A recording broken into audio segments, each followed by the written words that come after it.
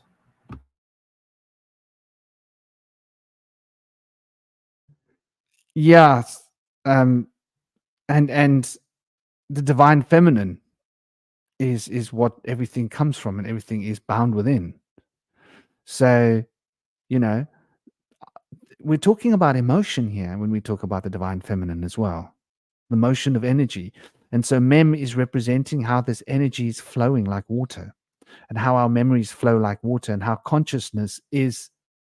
We use the word conch zeus. Okay, so conch is that thing that you blow. Zeus is that expansive process. The expansive process of Zeus being called forth is consciousness, awareness. Without memory, can there be consciousness? I'd like us to look at that. How do we distinguish memory from consciousness? I think memory is an aspect of consciousness. It's a sort of a sub category that exists within it.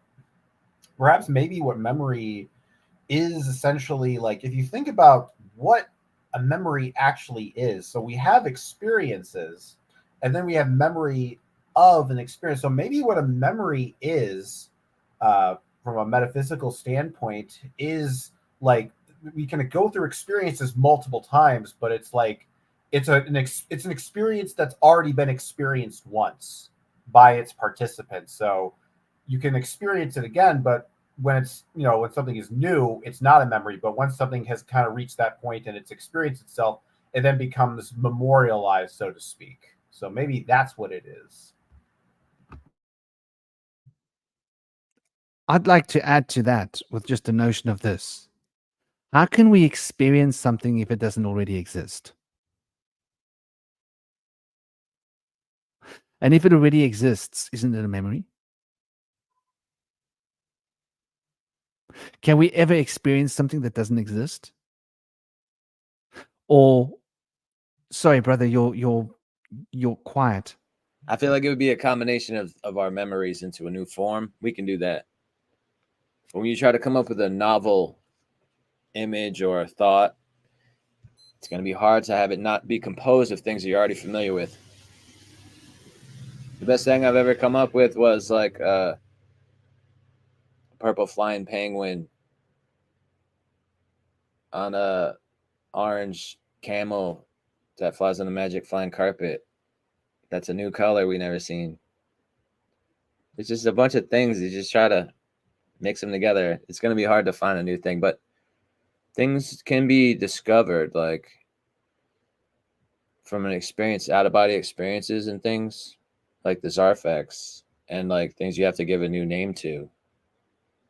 Maybe it's maybe it's like a contingent sort of thing. Maybe like what's a memory to one person is an experience to another person. Because if you think about when you recall a story, when you tell your friends a story, you're recalling a memory. But to the people listening to the memory, that's a new experience to them. So for the person telling the story, that experience is a memory. But then when the people are listening to the story for the first time ever, that's a new memory being formed. So then once the person learns the story, then it becomes a memory for. So maybe memory is kind of like a state that consciousness exists in, like matter being solid or liquid. When something reaches a certain, it's basically when something has been sort of like glazed over by eyes and perception, it becomes like a memory. But then it's like maybe what it's, or you can maybe think of it's like what's a memory to God is a new experience to us individually. So it's kind of like a contingent, situational kind of thing, perhaps. I love hearing Cosmic use the word God. It's so cute. Because knowing Cosmic the way I do, he's not your typical religious, like he's not sitting with a Bible on his table. Let's just say that. Like, so, but I love the way you put that, brother. This is exactly what I think as well. I agree emphatically.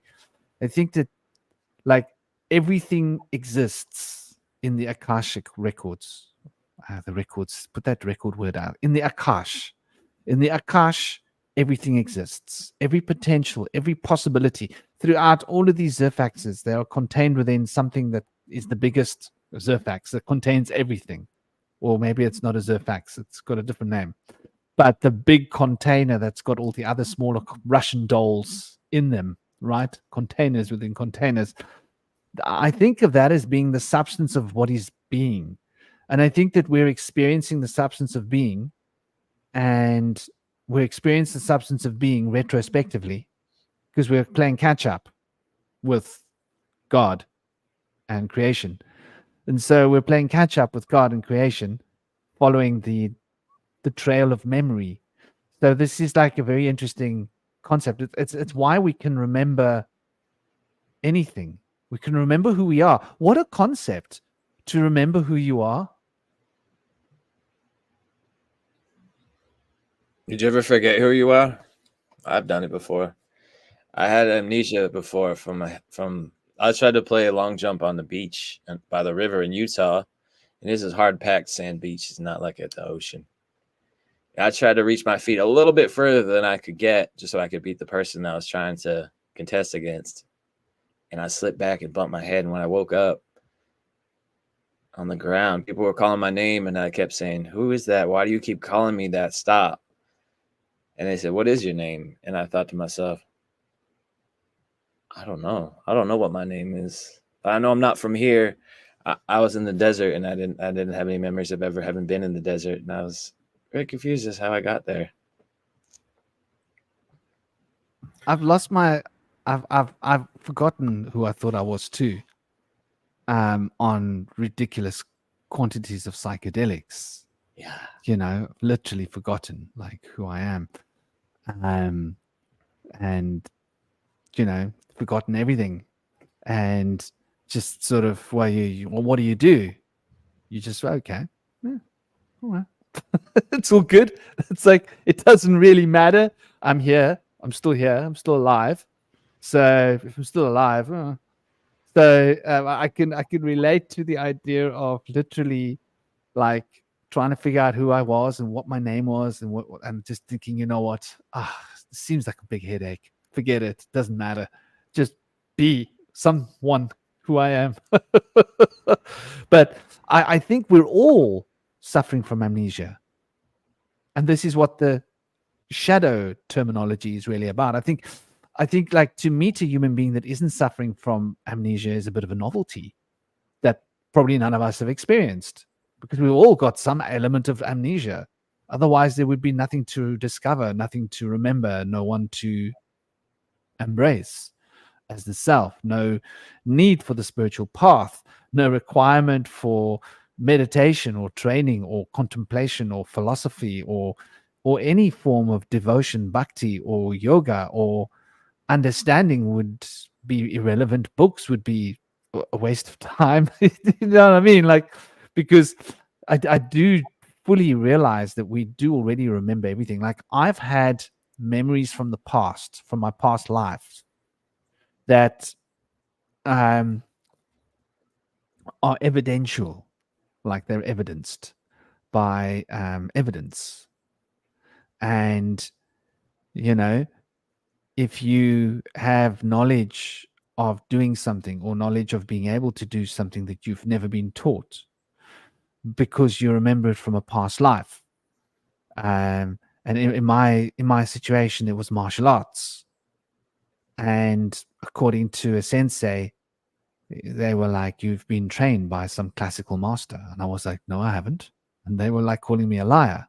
There's no way you could have learned all of these techniques. I was like, "What techniques? Like, when you threw that guy like that, it was this. When you did that, it was this. When you did that, it was this." So I was like, "I don't know what I'm doing." It's like he came at me and I did this and threw him on the floor. And it's just doing what seemed like natural. But I was using classical judo techniques that I had learned in a previous life that I was fully aware of. And so, and you know, the same with drumming. I wasn't a drummer until I had an out of the body experience next to a fire. And I was sitting with all these African or black skinned people. And I was playing the drum and I was like, "Hey, my skin changed color." It was a bit weird. I was like, "Okay, all right." I thought I was white. Anyway, oh, it's cool. I'm black. And what am I wearing? It was like, what am I wearing? I'm wearing all these bones. What am I wearing? What is he wearing? Come on, man. Where are we? And my brain was just reeling, and every time I tried to look at what people were wearing, and I realized like we're all wearing weird stuff. We're wearing like animal skins and bones and shells and stuff, and we're the wrong color. And I'd snap back into my physical body, and I'd be, oh yeah, right, here I am. This makes more sense. And I'm sort of beating the drum, and it would happen again, and I'd go back off, and I'm back with my mates again. And it's like, oh, it's the four of us again. It's like, I don't know where I am, but this is cool. So in the end, I got my brain to just go, you know what? So what if you're the wrong color? So what if everybody's dressed funny? And like, I didn't know who these people are. And I thought I was sitting alone by the fire. But anyway, there's all of us here. And so I was drumming with my ancestors. And my ancestors were black. I was like, that's pretty cool. I must have black DNA in me somewhere, right? Because that's how this works. Ancestral lineage, blood memory. It's in our DNA. And so there's a lot that I think we can discover when we look more deeply into the spiritual relevance of memory and the spiritual powers as they relate to memory. Spiritual powers as they relate to memory. What do you guys have? So Visual. I'm about to go on a bit of a tangent here, but towards the end, it's going to loop back to talking about memory. So a couple of times I've mentioned here that, you know, most people know, you know, the Bush Whisperer kind of world, that I'm not really a monist, but I never really like explained why I hold that particular position. So I was thinking the other day, I was looking on Reddit and I was looking at our Psychonaut, and there was this, you know, people were having this debate about free will. And there's a lot of people there who don't believe in free will, and there's people who do believe in free will. But what's interesting about the people who don't believe in free will is that there's two opposite models when it comes to the no free will. So there's the materialist version, which is the deterministic no free will, and then there's the kind of the Buddhist version.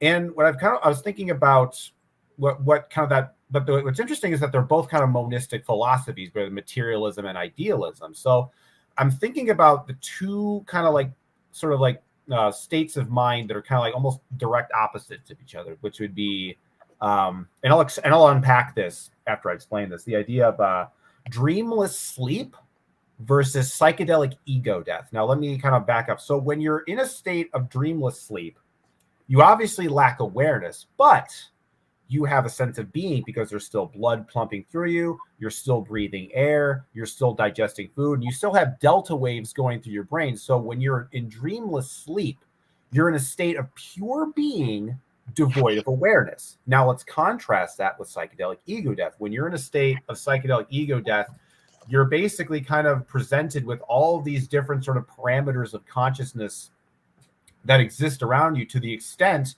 where the borders between how you define yourself and the external environment become blurred. And in that state, you don't really have a sort of a self to identify with. So in that state, there's pure awareness devoid of being. And so the way I think of it is that these two sort of substrates, these are sort of the two sort of like aspects of consciousness in the universe, the feminine being and the masculine awareness. And that the individual self, the individual soul, arises when these two different aspects of consciousness merge together and sort of form off in the same way, male and mother and father create a baby. And so what I was interesting when I'm hearing both of you guys, Indy, talking about like forgetting who you are, well, that would make perfect sense, because if you're in a state of pure awareness, you don't have the connection to that physical being of that indie sage self, of that bush whisperer self. You're just in pure undulating awareness. And likewise, when you're in a state of, dreamless sleep, you're not recalling memories either. But notice that when it comes to the formation of memories, it's also when these two correlates of awareness and being sort of merge together, because you have the experience that you're aware of, and you have the physical being object that you can use to extrapolate that experience. So if you think about, like Aaron was mentioned before, the idea of power object. So you have a memory, and then you have a physical you have a memory, which is an aware experience, and you have a physical object, which is a sort of an object of being. And then when you kind of connect these two things together, it almost forms like a kind of string. But that's how memory works. It's kind of like these associative logical strings. So like you think about, and this is an interesting exercise, whenever you see an object, what is the first memory that becomes associated with that object? You realize like every object has some kind of memory associated. Maybe you think of, there's a purple object, you remember maybe like a purple room in your old house or something. And there's always some kind of connection. So memory seems to work like a kind of a latticed, like spider web, kind of almost like similar to like the Indra's net kind of model in Hinduism, where things are sort of interconnected. Where if you think about, because like when it comes to memory, if I want to remember something about a specific like place or time, the best way for me to recall memories is to actually physically go to the place where those memories take place. Because I noticed that, because when I think about like when I was in college, I have a bunch of memories of college, but usually it's kind of like the best of kind of the highlights that you remember. It's like the best times and the worst times. Those are the ones that tend to stick out in your memory. But when I recently kind of revisited and went back to college, and all these other memories I forgot about started flooding back. It's almost as if like Aaron suggested, that the memories exist within the location that they exist in. So when you like close your eyes and perhaps you have a memory of, I don't know, your grandparents' house or something like that, the conventional explanation would say that memory exists inside your head. But I would say that when you're remembering that particular time period, that particular place, your consciousness actually is in that place when that memory is being recalled in that particular portion in space time. So, and just to kind of like, because so it seems to be when it comes to developing kind of consciousness and awareness, I think this bilateral model makes sense. Because one thing I notice with both materialist systems and occult systems is that they only focus on one dimension or the other. So if I think about the Buddhists, for example, they say that that awareness is where everything starts from, and being is kind of a secondary offshoot. So the idea that there's this universal mind, and that consciousness sort of coalesces into these sort of like lesser, lower dimensional physical forms. Conversely, from the materialist point of view, they say that matter and being is sort of the origin of all the universe, and that awareness derives from that. So I found that in my studies that if you look at both of these things existing at the exact same time, and not saying that, awareness comes from being or being comes from awareness, my point of view is that both of these dimensions have always existed. Not one didn't create the other. And if you can learn to look at it from this point of view, I think that it actually kind of solves the mind-body problem that a lot of Western philosophy deals with. And that the idea is that how is it that our consciousness is sort of correlated with this physical brain, this physical body.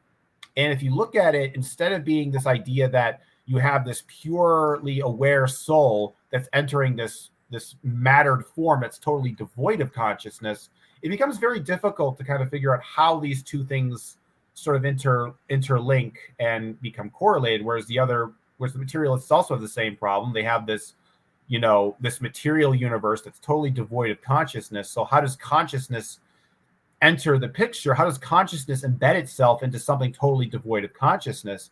And I think it's actually more interesting to say you have these two different forms of consciousness that interact with each other. These sort of masculine and feminine aspect, these sort of masculine, this male and female God, this sort of duotheistic system that I'm kind of propagating, and that, and I guess to tie this all, back to memory, and that maybe that's kind of what it is. It's awareness being sort of impregnated into the realm of being. And so that's kind of that's sort of why I would call myself not a monist, because I kind of hold that outlook towards existence in general. Hey, Cosmic, think- in your system, is that would that be like you going to college, is you entering the prior, is it Zerfax that you were in? So as you transition your Zerfaxes, then you get to re-experience, I guess, some of those memories. And I wonder if you've got multiple Zerfaxes that you're entering in and interfacing with.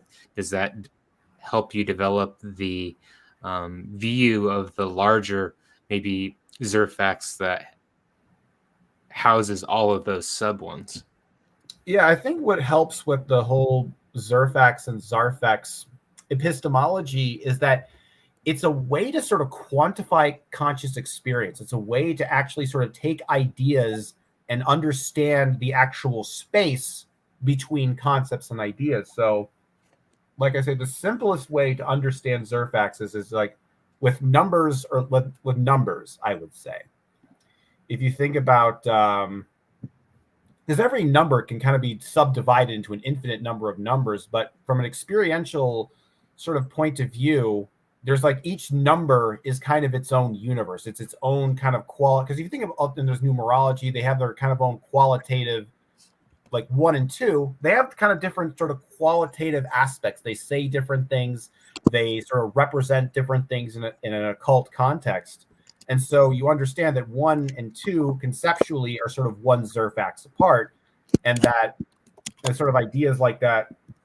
And you can apply that to other things. Maybe something like an apple and a fire truck is that they're kind of like they're both red objects, and that they're kind of like, you can kind of think of them as one Zerfax apart. But then you rate, a blue object. Well, that might be more Zerfaxonally distant from that particular concept. That might be 2 or several Zerfaxes away. So by understanding that, and you can kind of apply this to pretty much every aspect of consciousness, you are able to sort of like look at this sort of the universe from this kind of this multidimensional bird's eye view. Because I think one of the things we kind of like, we don't really have a way when it comes to the astral space or the etheric space, we don't really have a way to measure it. We can measure physical space. We can measure the distance between different objects. But when it comes to astral space, we don't really actually have a way to sort of quantify that space, because it is this kind of amorphous, shifting kind of place where, where space is more created by intentions and feelings than it is by these hard physical objects. But by understanding the relationship, the conceptual distance between certain concepts, maybe colors, sounds, letters, etc., then there's actually kind of a way to sort of it becomes, when it comes to measuring and sort of like mapping out the astral space in the dream world, there's a kind of a way to sort of tangibly quantify and space those ideas out. And when it comes to the application of memory, I haven't really kind of figured out where memories per se are sort of stored, but they're kind of like in different sort of like, universes or whatever. But I think I've got a couple of visuals, and maybe I can tie everybody's all right, kind yeah, of thing cool. Let's hear together. 'em. So one, we had referenced novelty, and I've noticed that for me, memory is very much linked to novelty because it activates energy centers and emotional states, and maybe a little bit more of the astral or spiritual elements that then almost crystallize into the etheric type element. And maybe when I go and revisit somewhere, it's like a place where I had a novel experience, then it's like it activates or brings that energy in to kind of recreate that memory. And I think there's a difference between like individual memory, individual novel experiences, and then there's also like collective memory and novel experiences. So you think of like a important group of friends maybe that you have, if you all participate in an experience that's novel together, well, it activates everybody's energy centers and emotions and creates an experience that everybody kind of remembers that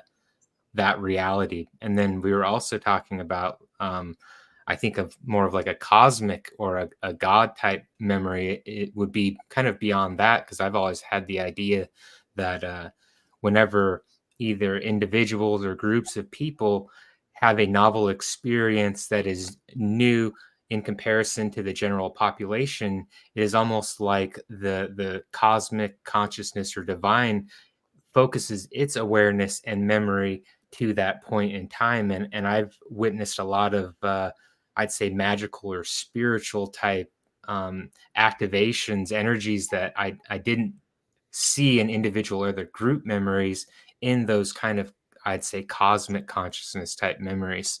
And then we were also talking about ancestral memory, and the visual I got is like if you've got a huge bowl of water, if you ever did it like as a kid, and you get a stick and you just sit there stirring it as fast as possible, and at some point it creates the momentum and you can pull the stick out, and that memories or that water, which is reflective of memory, is going to continue to have its circle. And I think we're active participants in memory and remembering who we are and everything, and we have to continue to stir that water in order to generate the sufficient energy. And then we can also pull a drain out at the bottom of a body of water, and that will create the circle and drain out all of that water, which creates a void and that needs to be filled.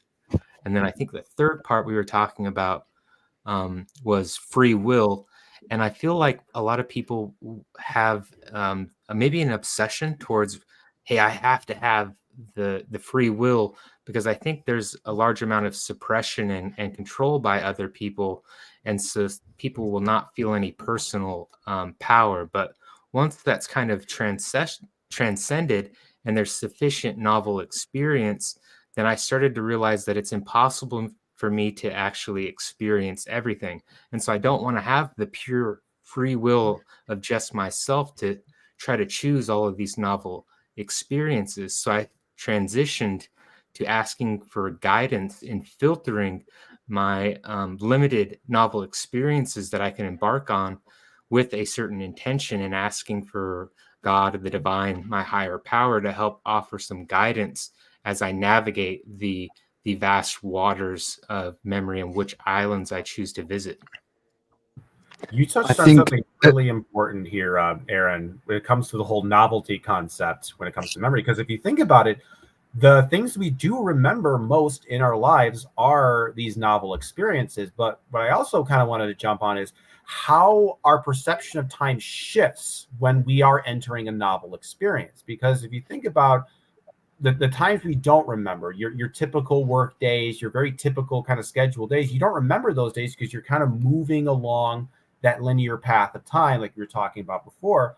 Whereas when you're having a novel experience, you're kind of temporarily jettisoned out of that linear time stream. So in a way, it's almost like when we have a novel experience, it's like we're creating a doorway that our future selves can re-enter within that moment. I'm thinking kind of like, if I think about the idea that linear time is like water moving through a pipe, and it's kind of like you have like the half, but it's not totally full. So if I poke a hole in the pipe, the water's not necessarily going to like flow out of it. But so when we have a novel experience, it's almost like, because obviously when you're on a raging river, you can't really you can't really swim backward. But if you go outside of the pipe, when you have a novel experience, it's like you have a hole in which you can re-enter that pipe. I guess another metaphor would be, if you're like a gamer and you're playing sort of like an open world game, there's usually a certain point in the game where you can kind of like just teleport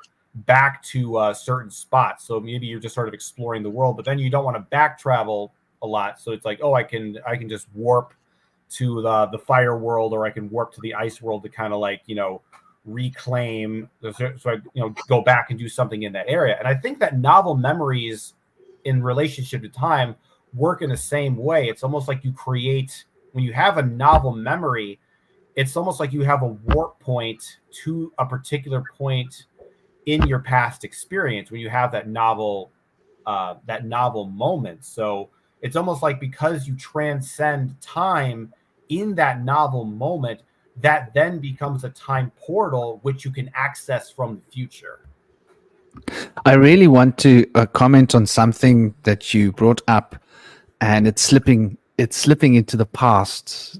So we've got to go back about 10, 15 minutes in the conversation.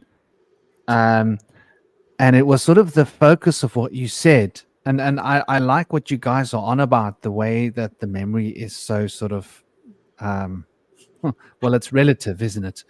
But I think this relativity is also being expressed in what you were talking about earlier, which was really when you said you were diverging, and it was sort of like the crux of what you were saying, was that there are two facets.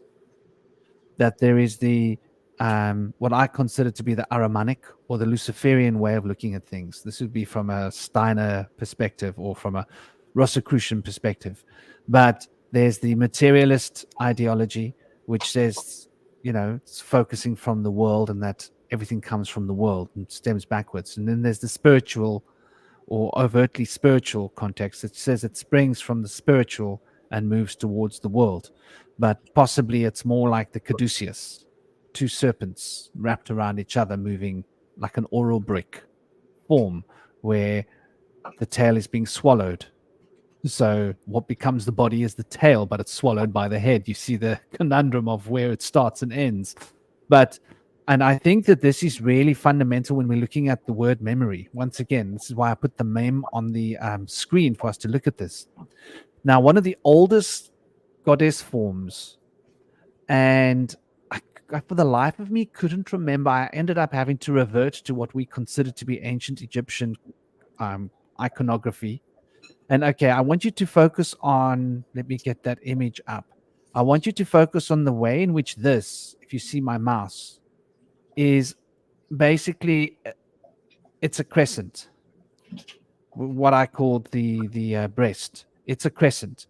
Now, traditionally, there was a goddess form with her hands and her head on one side and her feet on the other side, and that she is the night sky across us. This is very ancient concept. Goes right far back to the times of the almanac, which is where the occult sciences and the magic really started out at. We're talking about when we learned to farm food. We started farming, basically. So it's very, very ancient in the roots of our culture and our society, or not even culture and society, but in the roots of our beginnings of becoming cultured as a human race, as far as we can tell, when we started actually cultivating our own food. So the idea of this goddess is really well reflected. And so we see here that this is this idea. Now, this is relating to combining the macrocosm and the microcosm. And I'm going to show you another image now so that we can see the form of Nuit. and it will give us an idea of how the ancient Egyptian cosmologists considered this. So here we can see the same idea, right? Mame.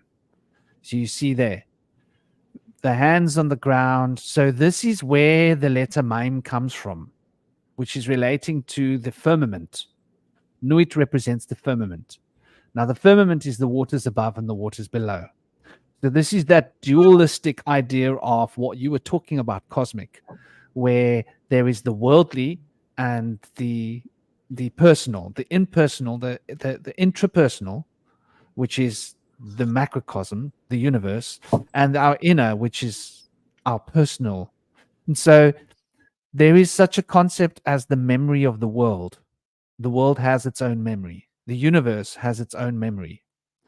And then we have our own personal memory.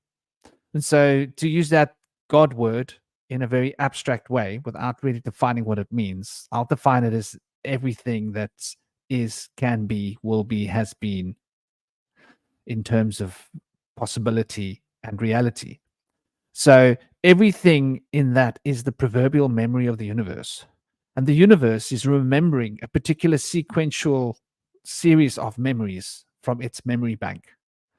And we are the process of the maturation of certain memories being taken into a personal context in the microcosm as a reflection of the macrocosm. So this is where that the personal, inner, spiritual versus the worldly, mechanical, physical. And this also, by the way, looking at this nuit symbol, this relates to where astrology came from, because we're looking at this is symbolic of an Ouroboros to a certain degree, which is what the magician has around his waist, interestingly enough. This is like one half of the astrological wheel, essentially. So we're talking about a yang or a yin or a yin or a yang. So we're talking about the night half, talking about the divine feminine half of the wheel, which is in itself a crescent, but represents the entirety of the wheel as an aspect of the whole. So we're looking at this Nuit image here, and we're seeing this concept of the head and the feet touching the base. Now, when we look at this, the symbol of mime again, we'll see that the same concept is being reflected here. And so it's quite easy for us to now understand where this hieroglyph comes from and what its significance truly is if we look at the symbol of Nuit. And now we can see it a lot more clearly, can't we? So we can see that there is the proverbial feet, and there is, the touching of the head and bending, and we've got the something which relates to the eye. So we have the external spiritual physical manifestation of the universe here. Then we have this coming forth of information, which is touching the same point, the same base. So it's coming back to the same place from whence it comes from. It's coming back to the same base. And in the process of this happening, there is an individual reaction here to what is happening. And so this is being reflected. And so the reflection here is, as you can see, two crescents. There's a crescent and there's a crescent here.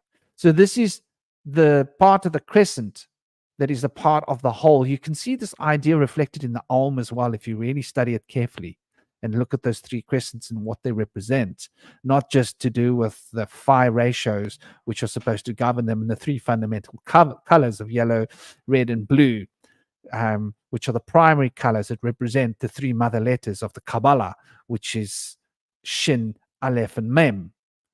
And Mem is the waters that vibrate. So bringing it back to what you were saying, Cosmic, in as much as that idea of the phenomenal universe being as much a source of what is experienced and what is happening, as much as the inner spiritual, personal expansion of consciousness through the being of who we are, touching the macrocosm and the microcosm, touching in this bow And this is the bow of Indra, the bow of heaven, the bow of Saji, the sage. The sage knows this. So the sage at Tereus, right?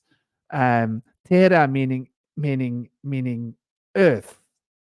So the sage of Terra Zeus, Sagittarius, is essentially knowing the laws of mystic Zeus consciousness as being the bow that connects us to the earth, which stands above and below the firmament, which is Nuit, the goddess of the firmament, from whence the stars and the night skies have arisen, from the pre-ancient Egyptian, actually from the land of Kem, which goes right back to very ancient times. So what I'm getting at here, Cosmic, is I think that both of these stories are capitulated into a single story.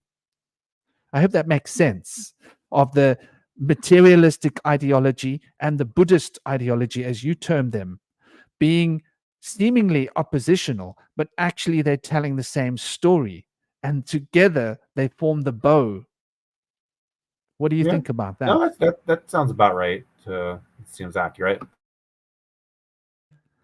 And then getting back to what you and Aaron were getting onto, that I think is the next stage of I can see Indies getting excited. There's something you wanted to say, brother.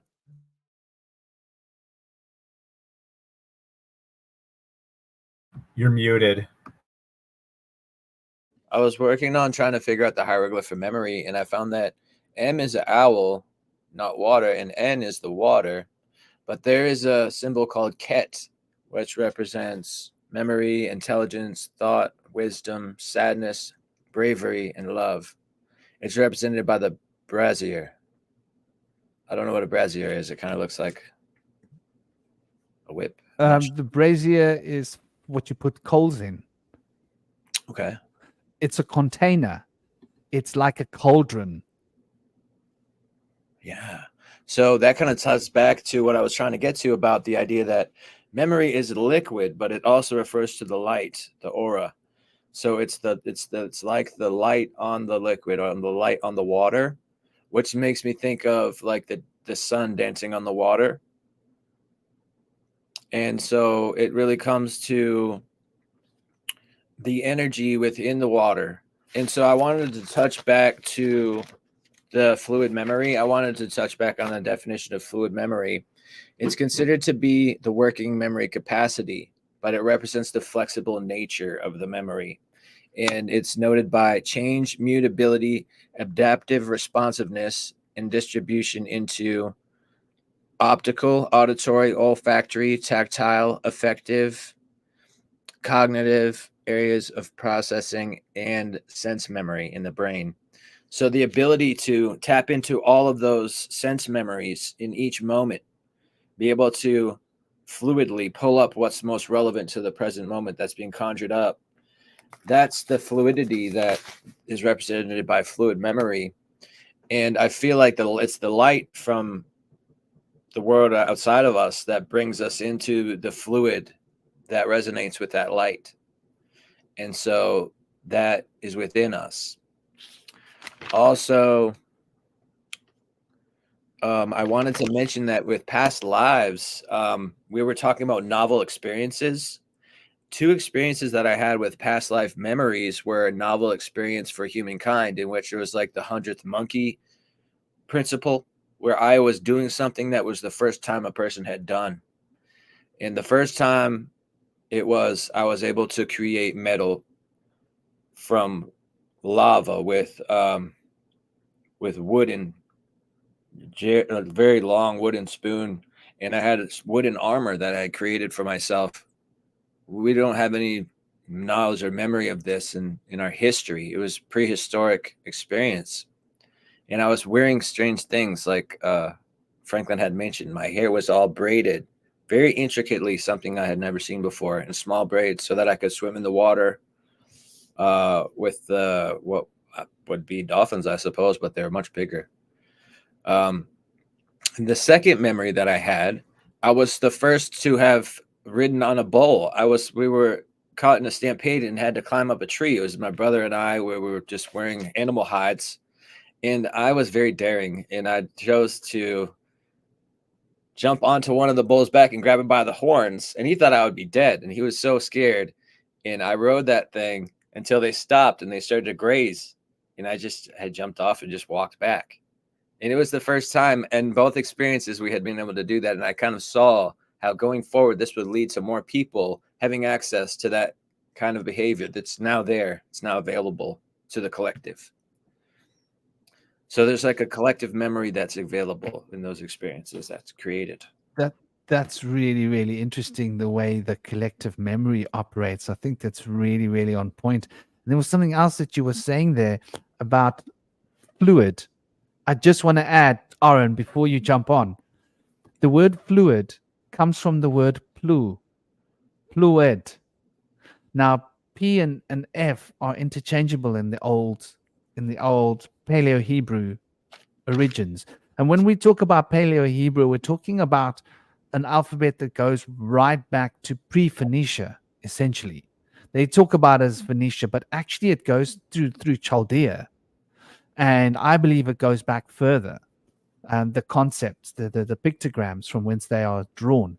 So the fluid and the plu. Now, this symbol of Nuit is known as the plow.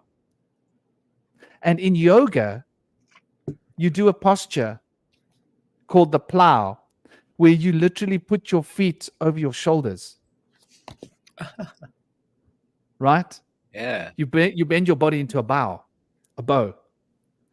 And so the plow is reminiscent of the plow that used to be the center of the galaxy. And the plow was a very important astronomical thing. And so that idea of the plow comes from the ancient almanacs, where we started plowing the fields. And we used to study the plow in the sky to see when it was time to plow on the ground. You see the associations of objects with memories and concepts and words. Please, Aaron, brother, I didn't mean to cock block you. Oh no, I was just wanting to give India a thumbs up because I thought that was really, really good. And I was wondering if you could put that image. Did you say it was the newt up again? Because I Yes, saw the I shall indeed. I shall indeed. I just want to welcome Stein Fox to the conversation, and Aaron's going to continue in a minute. Just Stein Fox is a wonderful brother. He's got his own show. He's recommended in my recommended channels, as is Aaron. You'll be able to find them there, and hopefully soon we'll see Indy also and Cosmic also getting their YouTube channels on the go. But he's a researcher, and he's a pagan, an occultist, magician, and he has done a lot of research. He's interviewed a lot of really interesting people. He's been practicing.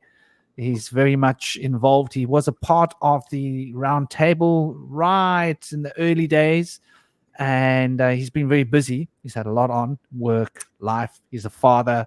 He's a partner. He's a worker. He's got a lot on his shoulders, and he's got a channel to look after as well. So he's been really busy. It's a real honor to have you here with all of us. It's an honor to have all of you guys. That's such a great bunch of minds. If you would give yourself a quick introduction and a plug before Aaron can continue his idea, and I'll grab the image. Welcome, brother. Yeah, no, of course. Thanks for having me again. It has been a while, indeed. But I mean, you know how life can get sometimes.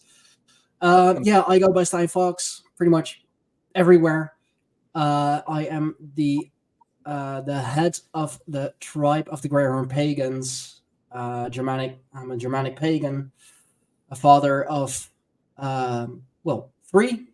That's including my stepson, host of the Greyhorn Pagans podcast, and many, many more things. But those are the things that I busy myself with most. Everything that we do with the Tribe of the Greyhorn Pagans, you can find through our website, www.greyhornpagans.com. Everything that we do, everything that the people that we associate ourselves with do. Everything is on there. So yeah, I have the podcast and also written a book in the meantime, The Pagan Revival. Still working on part 2, but I mean, you know how that goes with writers. Like, they're always working on something. But yeah, thanks for having me on. Like, you know, speaking of memories, I remember the early days, if you will. Those have always been good shows. Have always been fascinating. So thanks for having me back. Welcome Lovely back. to have you, brother. And dear Oren, do continue with your idea. You wanted to talk. Here's the image. I found it and brought it back for you. Yes, I had noticed when we look at this image that there's the individuals that have like the little boxes, and it's like they have their own individual box memory. But then there's also other sections where that line doesn't go all the way down. It's like partial or not there, like where your cursor just was. It's like all 5 of those people are in their own little collective memory, and then the one above it, when they're in the boat, there's no separation. You know, they have a collective memory unit as well. And then same thing kind of with the animals. And then there's the larger, I'd say the divine or the cosmic aspect as well. And I noticed that it has the image of the eye, and she's looking upside down, which reflects also when we were talking about the inversion of everything and how the eyes actually function. And I was wondering how would you distinguish the difference between an individual past life and then when your consciousness is almost taking on the eyes of another, of the divine, the larger element, and maybe able to peer into some other collective memory units that are shown in this image? Anybody want to jump on that? So, Aaron, are you asking the idea, how do we sort of distinguish ourselves and our sort of string of past and future lives and then contrast it with the greater collective whole? Is that kind of what you're asking? So I have some Well, ideas on that. in the I think it was in the chat, we were talking about, well, I had made the comment that it's not possible for me to have the novel experience of everything in my own individual self, but we can almost try on a perspective and be able to experience what it might have been like for somebody in the past to have a novel experience based on, I'd say, more fundamental laws that govern all of the perspectives. And so I've always seen, I wouldn't call them past lives, but taking on a larger perspective as me taking on like the eyes of the woman that's looking over, and I'm able to kind of peer into the lives of other individual or collective units, but I never really felt like it was a past life of my own individual spirit, if that makes sense. So I'm curious, how would I distinguish the difference, since it seems like Indian, maybe some other people actually attribute the past life or to them as their own individual spirit being the one who actually experienced that novel event. You know, maybe what it is, I'm just kind of thinking, I'm just kind of spitballing right now. It's that if you think about one's past life and how do we connect, is this my, past life, or is this just sort of another life that I'm looking at?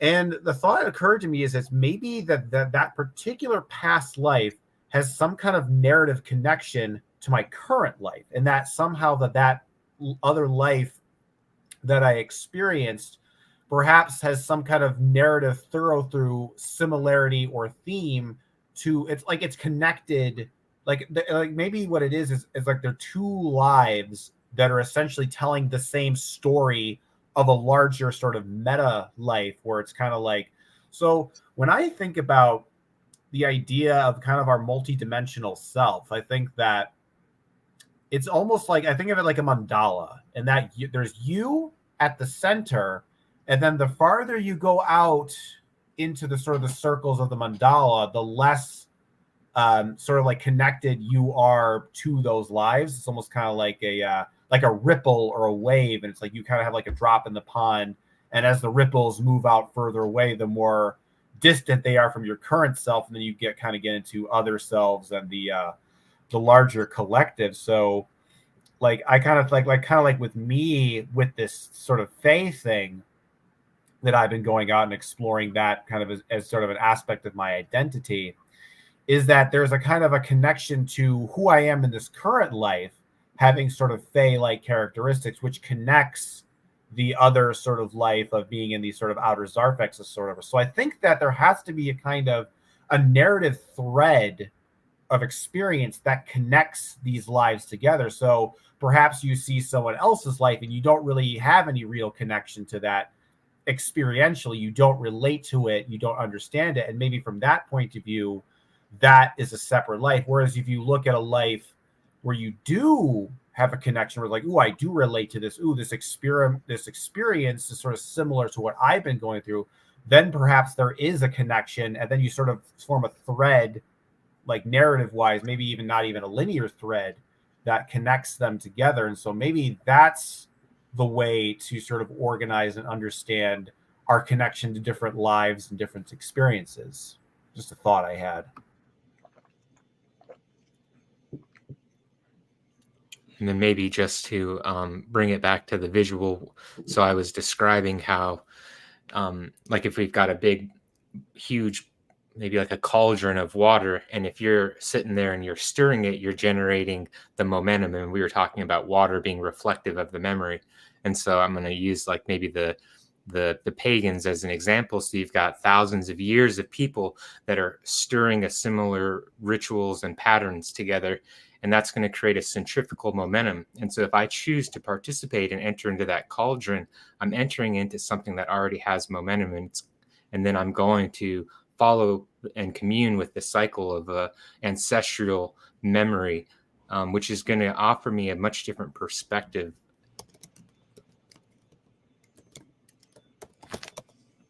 I think that's a very interesting concept, and I like the way that you noticed in the Nuit image that that's very interesting. The different levels, the group consciousness, which is the mammalian level, and then there's the bigger group of humanity as a group with a separate animal group consciousness.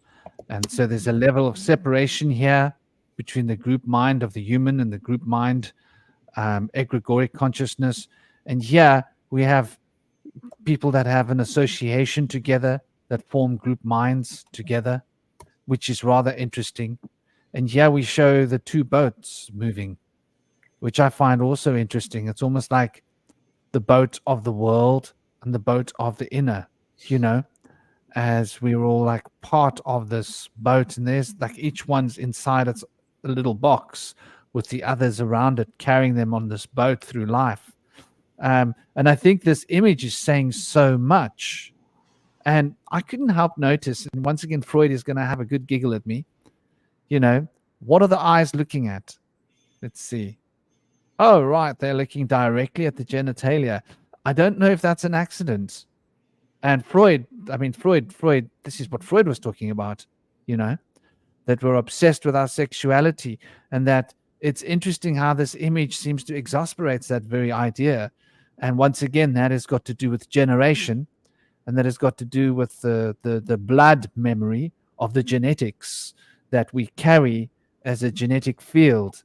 I don't know. Stein, what do you think from your pagan perspective when it comes to what we're talking about here, the group mind, group memory, past life association? I definitely think past lives are a thing. I definitely believe that there is such a thing as blood memory. It's a little bit of a controversial take, seeing as what all has happened in the 1940s, but I do also believe in the the concept of blood and soil. I do believe that it is a lot easier to practice your ancestral ways to feel the ancestral memory come alive or be alive in or on the grounds that your ancestors lived on as well. Like I said, kind of a controversial take, but it is what it is.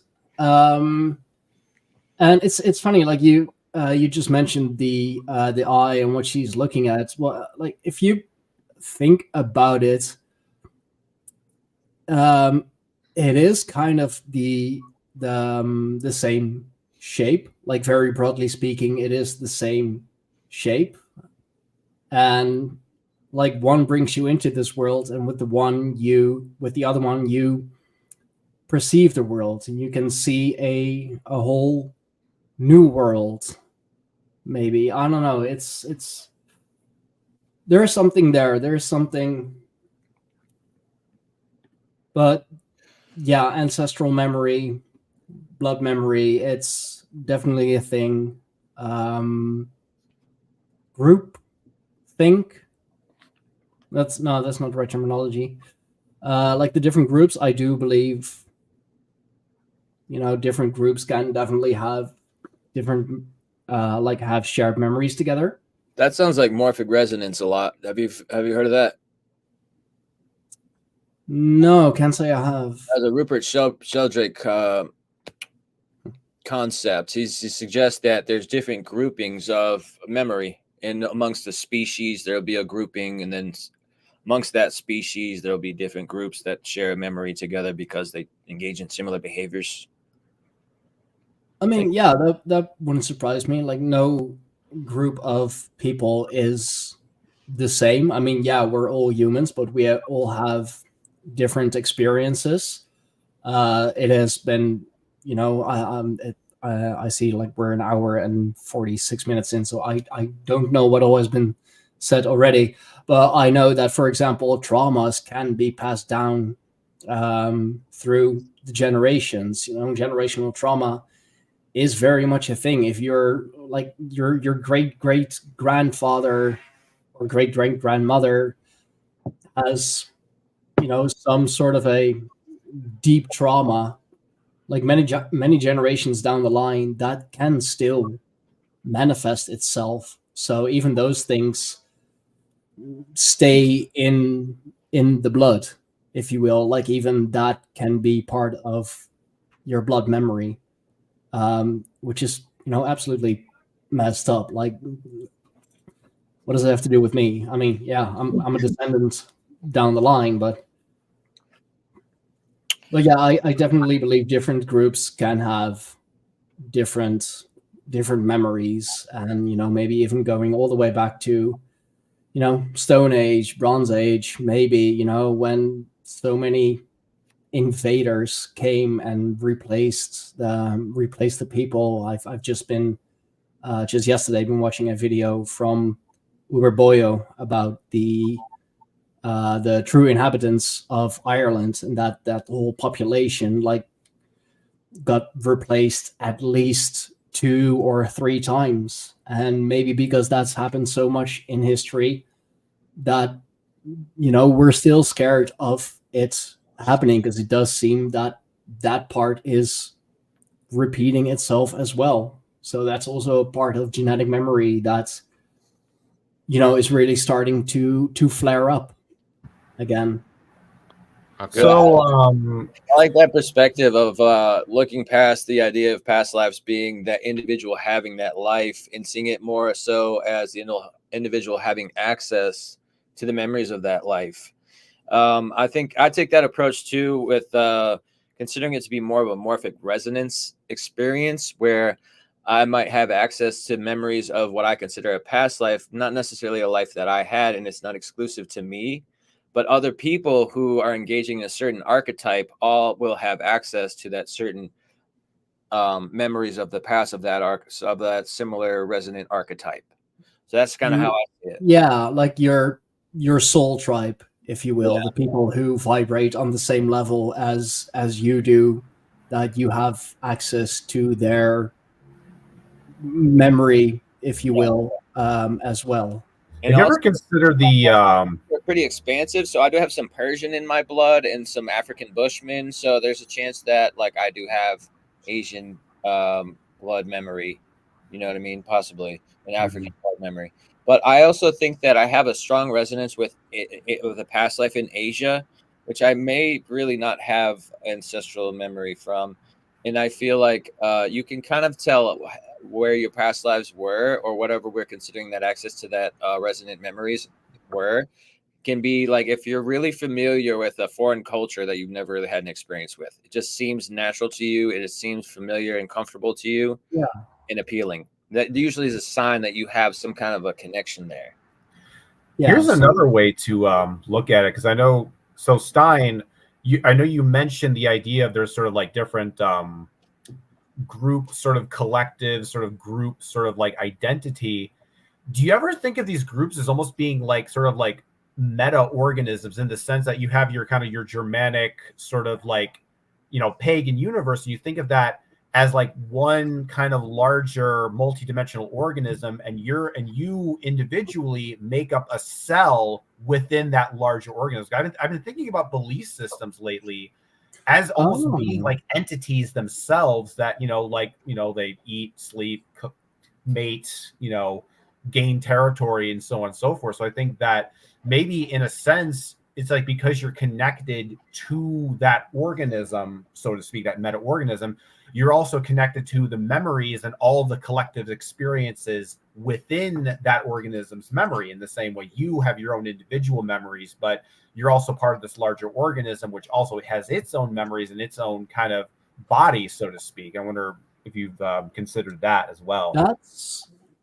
I haven't, but I like that. I like that perspective. I definitely think you're onto to something there, because it goes from like microverse to macroverse and like from everything in between. So yeah, you could definitely say that those groups, individual groups, if you will, that we are the cells of another living organism. We are the cells of our motherland.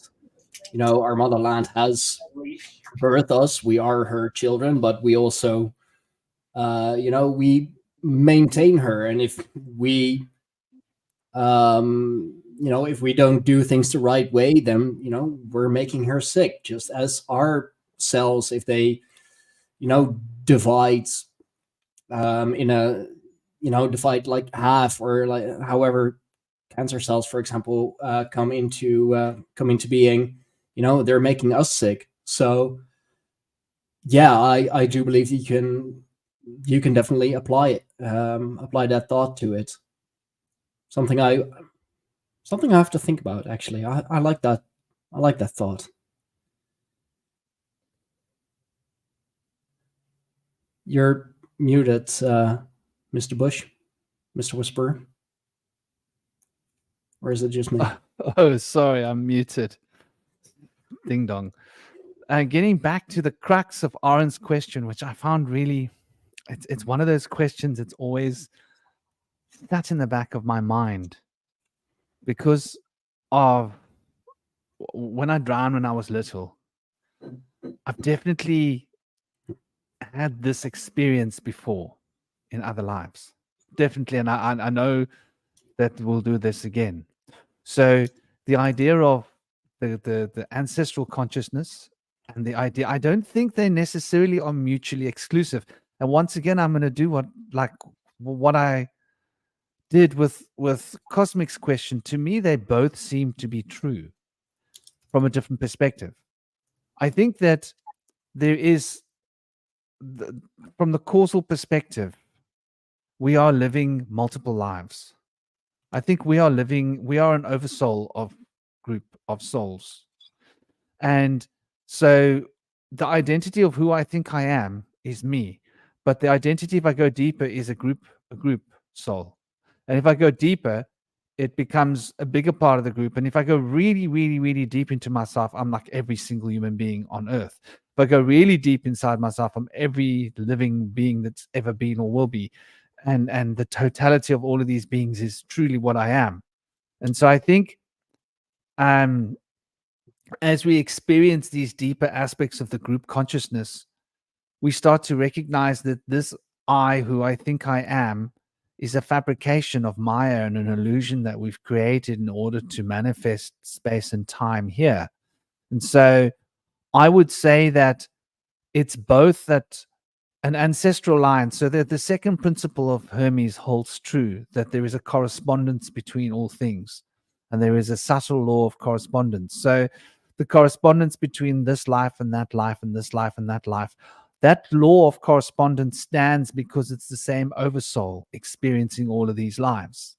And am I that oversoul? Yes, of course I am. I'm a part of that oversoul. That oversoul is me. So it sort of causes us to consider this independent lives, because it seemed to me when I was young that I was living different lives at once, and that I could slip between this life and another life. Close my eyes, go to sleep at night, and I'm living somewhere else. And it got very confusing for me because I was like trying to understand, why am I living there and I'm living here? I was living in Japan. I was an adult with a horse. Then I was living here and I was a child. But it was the same thing that I kept reliving again. And it was so fundamentally real that the way that I died in that life, and I relived that death 100 times, maybe more. I died with an uppercut slash of a katana that basically cut me in half, right? From my scrotum up to my head. And sorry for the visual, but that's how I ended that Quite existence. gruesome. And I mean, I ended it in style. Hey, my gosh, I'll never forget how good it felt to die. Oh, sorry, I mustn't say that word. How good it felt to leave the flesh puppet behind. Because when you're in that mindset, it's such an amazing thing. It's like, and I'm sure you'll get what I'm coming from, Stein, being of the Germanic. I mean, there's no greater thing than going to Valhalla. It's like, wow, I'm going to Valhalla. That was like how I went out of that world. So it wasn't like, oh no, I'm going. It was like, yay, finally, you know? But and like I've done this right, I've done the right thing. And in this life, I got a scar on the exact same point on my perineum where I got chopped in half in that life. Now That's that kind of Another level of fascinating. Yeah, that's It's- a fascinating thing. You hear that more often, actually. Like children, especially children, because they're still so pure, and so I'd say a lot closer to to that past life, just because they're so young and unadulterated, like no adults yet. That like they'll remember some sort of a past life, and they'll remember how they died, and like for example, got I don't know. Let's go Bon Jovi, Shot Through the Heart. And they'll have why not? And they'll have like a big mole, for example, or just a spot of differently colored skin of where in their past life that bullet would have gone through, which is another fascinating concept, because that would also mean that somehow the physical, or part of the physical, the corporeal body also gets transferred. So not just the soul, or would it be like the soul that gives form to the body, and since the soul remembers, it forms that in the body too?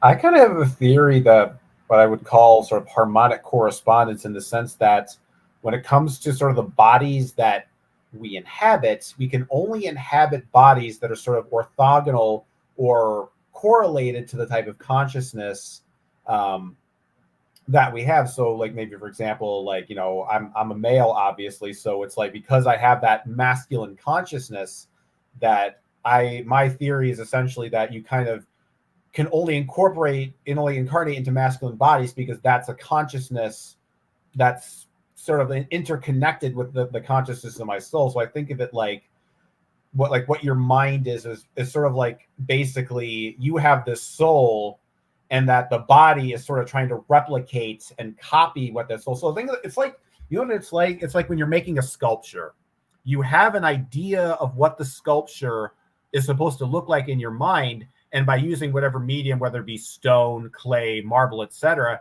you try to best replicate that three-dimensional image that you have in mind. And perhaps when we incarnate into bodies, there's a similar process of it. It's like, okay, I've got this image of this soul, and then sort of the universe kind of like tries to, the best way as it can, to try to create a statue as in our physical form that is related to that soul. I don't know, that's just a thought that popped into my head. So I think this goes back to the comment that was made regarding trauma. And so I'll tie this in. I'm a little bit more of a believer of the kind of Gaia Earth model, but I'm using the cauldron to kind of simplify, Earth, and take away some of the preconceived notions we might have that would distort the image of using the Earth as an example.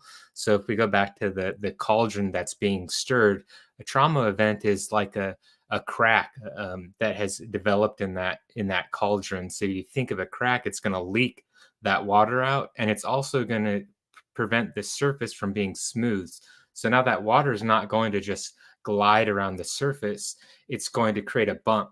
It's got a scar now, and that water is going to be released. And if you think of someone who does the shadow work, or you think of somebody maybe as a healer of ancestral trauma, they're going in and they're repairing that crack in order to smooth out the transition. So now if a new soul enters into that cauldron, then it's not going to have to hit that crack anymore. And maybe that affects their experience, maybe the actual incarnation of their body.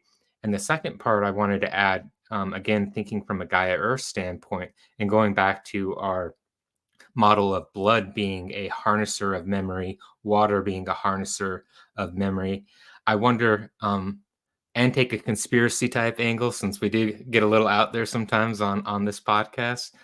But I wonder if the reason people are now buried in caskets and sealed off is in order to create a separation from them and the earth. Whereas before, people would be buried with the earth, and it's almost like through the decomposition of the body, you're breaking down the memories within the blood and the water of that person, and it returns it to the earth. So then the earth can have access to maybe a different type of memory that is housed within the physical body as it has lived the entire lifetime. And so it's consuming the memories of all of the people.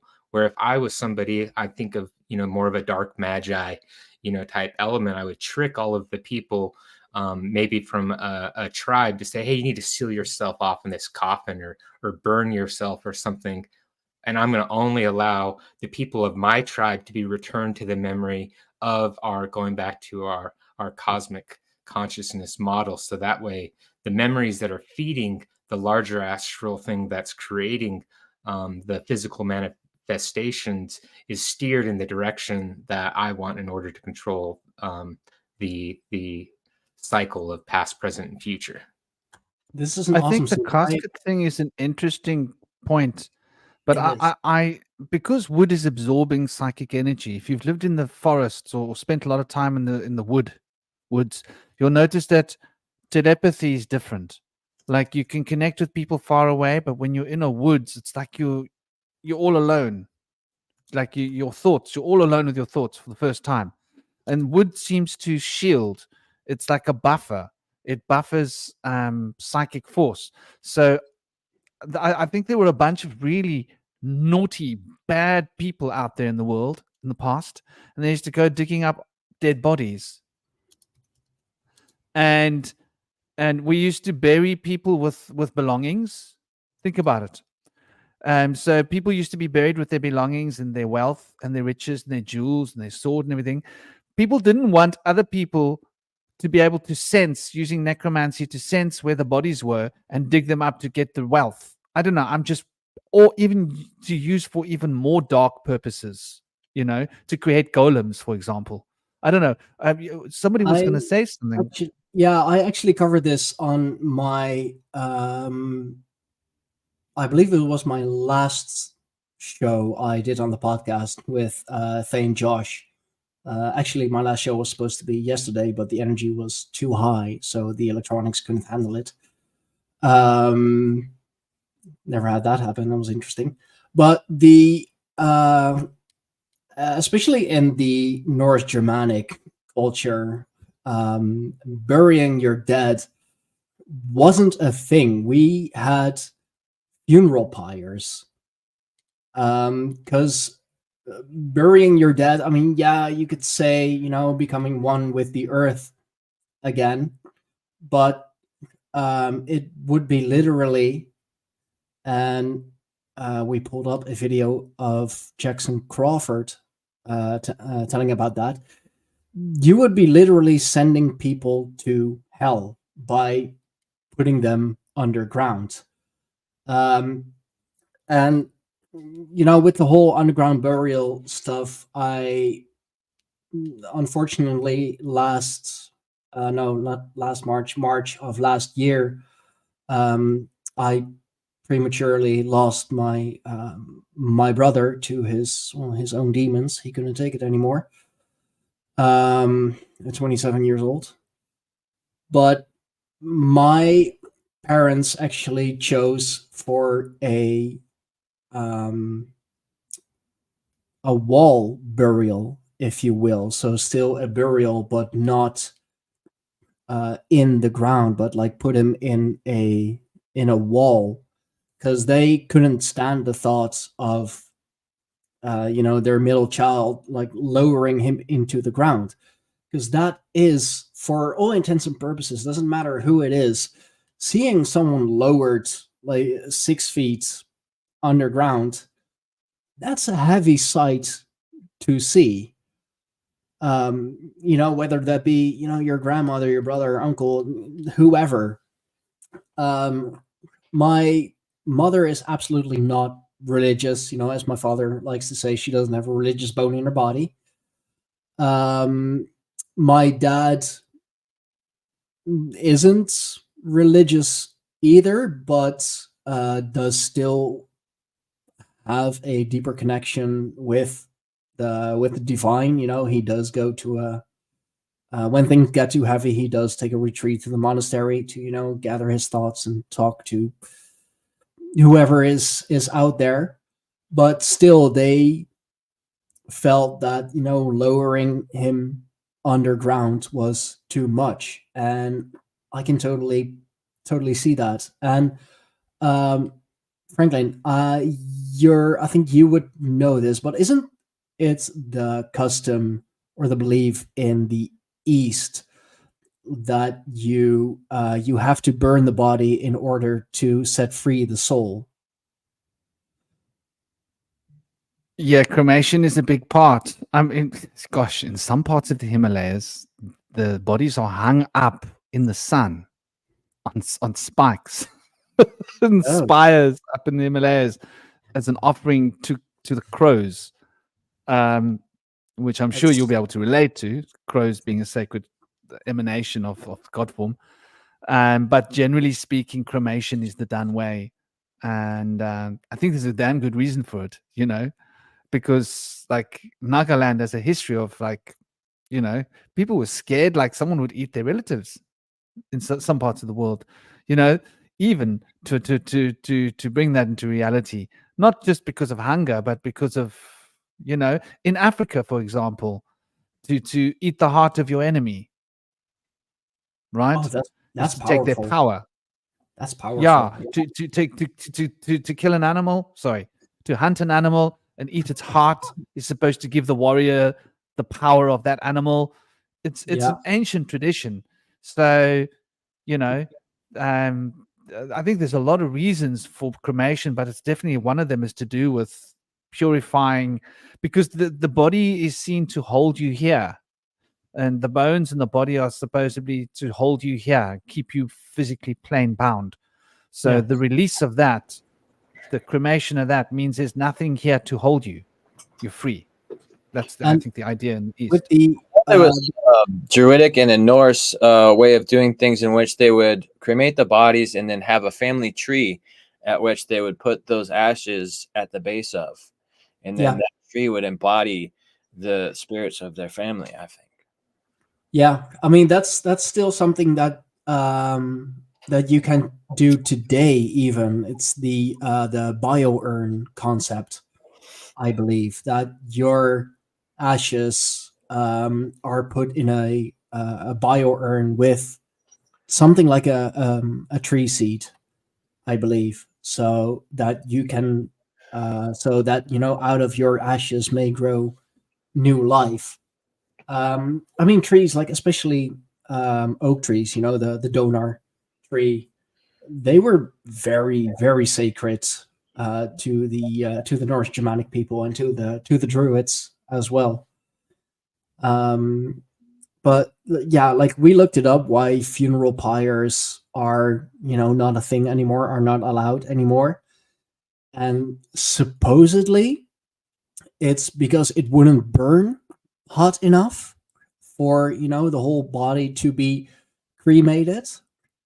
I mean, we've only done it for thousands of years, so I think it works. But hey, whatever. Science has proven that. I've seen them doing it in India, and they seem to get away with it just fine. And they actually do pyres right by the side of the Ganga, and they have no problems. They've been doing it that way, and they still do it that way. And you can literally go to this place in the Ganga, and you'll smell like, is that pork in India? Oh, it's a human cremation. Literally. Bodies don't burn all the way, I don't think. They dump them into the river, and the Agori, the untouchables, they pull them out of the river and they eat them. Sometimes it's not done properly because of money, finances, and the resources of wood, but the rich people do it properly. I mean, I know people that can afford enough wood. I know that here in the north of Europe, like we have a lot of trees with like the very sticky like tree sap and all of that. That burns like crazy. If you manage to get a like a very sappy log burning, that'll burn. And our ancestors, they used everything. They used the pines, the twigs, the logs. They, even like using everything of nature, as with the hunts. You use every bit of the animal, as with the funeral pyres. They used everything of the tree, and like especially those pine trees, they'll burn, and they'll burn hot. When I lived in the Himalayas, I used to go looking for okay, so there's a lot of wind and the trees break, and whenever I found a certain color wood of the pine, when it's red, when you see the pine is a red color, it's got so much resin in it, you can take a lighter and you can light a piece of wood and you can use it as a torch in the rain. It's firelighters. That's what it is. It's natural firelighters, totally. Yeah, so imagine a good stack, a good pyre of that, and with a human body. Like let's take me as like the average European. 6 foot, about 92 kg. I'd burn, with like enough of those logs and twigs and needles and pine cones. No problem. It takes about 1,000 pounds of wood to burn a body in a pyre. So it was just, I think, done away with mostly because of the wastefulness of the wood. But it's a sacred practice in India where they do that, and the body has to go into the river to pass on. Fire and water. Mm-hmm. Yeah, that's very interesting. I mean, personally, it makes sense to me. There's a lot of potassium in a human body that can flour a lot of tomatoes. Oh yeah, Just as an example. And once it's turned into ash, it's just potassium. It's alchemy. The all the other stuff is basically burnt off. It's just ash, and the ash is potash. The word potassium comes from the word potash, right? There's this linguistic connection here. So that's why we used to put potash on our tomatoes, or anything that needs to, any flowering plant requires potassium when it goes into flowering. I mean, if Aaron had the right combination of leaves in that in that pipe of his, the only tobacco I like to smoke is laughing tobacco, to be honest. Otherwise, I don't smoke, because if it doesn't make me laugh, I'm not interested. But I laugh enough without it, so I'm pretty well rigged. But yeah, I do think that that's a very interesting. I mean, you guys are bringing up interesting points, and once again, I think this has got to do with the memory as well. I think the act of inflaming the body, like we were talking about how objects relate to memory. Well, the body relates to the memory of your loved one, right? So if the body relates to the to the memory of your loved one, then basically what that means is that by turning the flesh puppet into a flame show, you are more likely to release the memory of the loved one and be able to move beyond the loved one and be able to free yourself from that notion. I think we've got The wifey have we got Firefly. Firefly with us. Where's Firefly? Didn't I just add Firefly to the Yes, group? you Where's did. Fi- I'm right here. Hello, Firefly. Your image looked just like Cosmic. So I got really confused because Cosmic fell off, and you came in. I was like, is that Cosmic or Firefly? Welcome. We've got dear Firefly here. Firefly is the partner of Stein Fox. They are a duet, and Firefly is very much like Cosmic, also connected to the Fae. And Very we haven't much had Firefly so. on for a long time. It's a pleasure to have you. It's an honor to have you. God bless you. How Thank are you? And do you. please tell us a little bit about I'm yourself. Welcome. I'm actually going through a lot right now. I am wife to Stein Fox. I'm actually in school now, so that's been taking a lot of my time. Um, I'm also a medium, so I speak and see the other side as well.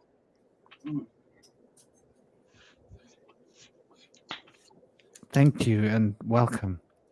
Thank So you. yeah, I mean, the idea of memory being bound in bodies, and to burn off the memories makes it easier for us to move on, because we can get trapped in the past through our memory. There's an interesting concept of how memory is a cage, right? We remember the things that we've done that's good, and it makes us become egotistical. We remember the things that we've done that's not good, or the weaknesses or the issues, the mistakes we've made, and that makes us feel insecure. So memory seems to be the cause of an overinflated ego or a overdeflated ego as well. It also Thought I'd put that on the table. causes, I remember when I was a child, sorry, Shaman, but I remember back when I was younger too, you also have night terrors, which basically is the last departure, the departing of your soul from a previous life. And it's also the same thing with birthmarks too. So if you have a birthmark, like I had one in a very weird spot, and I remember doing research later in life, and it told me basically that's how I was wounded and I died too. So you carry that too with you into the new life, if that makes any sense. Yes, totally. This is how we were actually talking about this a while ago. The way the world has a memory, and the world Hmm. remembers us the way we remember too. And the world's memory and our memories are like that bow that come from 2 points and meets here in existence. And so the world will And that's remember. why I decided to go into school to channel my mediumship and to use it as a gift for families and ones who are going to cross. I'm not going into too much detail of what I'm doing, but it's basically like that, where I'm helping people find peace within themselves to be able to cross over to the other side.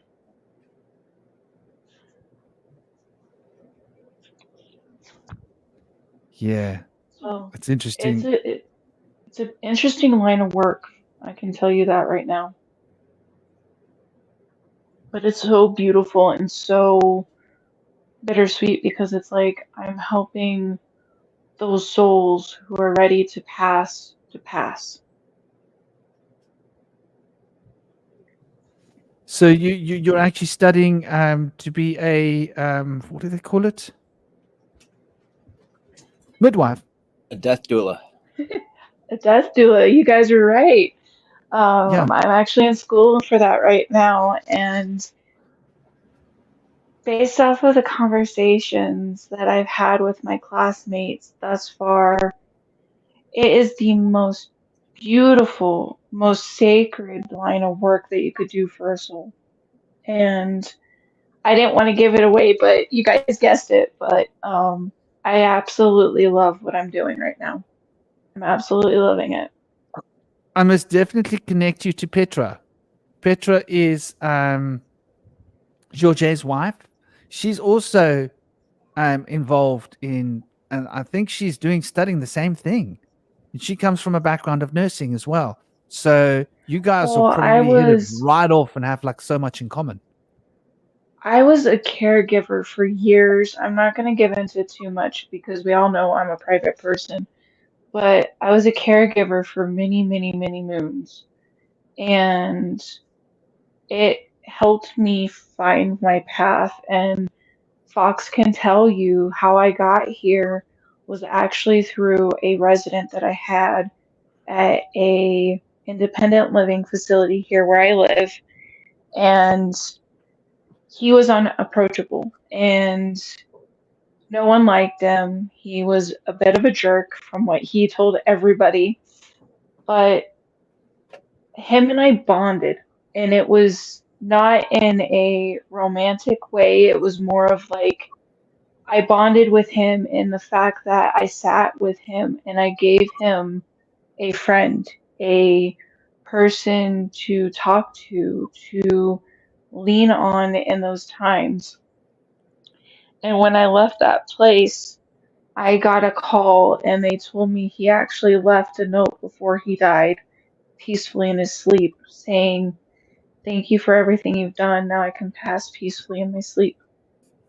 And I hope you remember me for the rest of your life like I had the memory of you for the short time that we had." Wow. Well, So thank you for sharing that with us. Deep. Um, thank you for allowing me to share it. I mean, that's why I've been kind of poof, is because I've been working on this path for quite a while, hun, right? I mean, you even were taken aback by it. Yeah. Sorry, I'm also editing the article on Substack, so I'm trying to listen and edit at the same time. But I'm not a woman. I can do only one thing at a time. Uh, But I remember when Dude, I came to you and I told you what I wanted to do, and you were yeah, kind of even taken aback. because like first of all, I didn't even know that that was a thing, although it makes sense. If there are those special people that help bring new life in, then on the other end of life, let's say, there should be those people as well who will And that's not guide what you they're through called. And guide you that's through the the other thing. side. That's the funny part that I've found in my studies so far. I'm sorry for taking over the show, Shaman, but I wanted to share my journey right now. And it was the sheer fact that it's not opposite. It's basically just a continuation of your soul, but you're being birthed into a new reality, if that makes sense. And I thought it was beautiful. And when I came in, you guys were talking about it, and I was like, this is the perfect time to talk about it. So, Yeah, the death doula it's definitely. very interesting, and it's very on point. Like my father's mother, my grandmother, bless her soul. mhm. So she had the sight, and not only did she have the sight, she also had Celtic knowledge. Even though she was a Catholic woman, she had the Irish knowledge, and so she was a Yes, and my midwife, family has that too. and she had the knowledge of reading babies. And for example, when my father was born, she read him, and he was born with what she calls the core, and it's a special extra skin covering the head of those that Mhm. have the gift of premonition. So my father was born with this gift of premonition, the core. And my father so wished that his mother had been there for my birth, but she wasn't. And it was one of the sad moments in his life, because she would have been able to read me and tell my future and my destiny I by just got studying. chills as you were saying that, Shaman.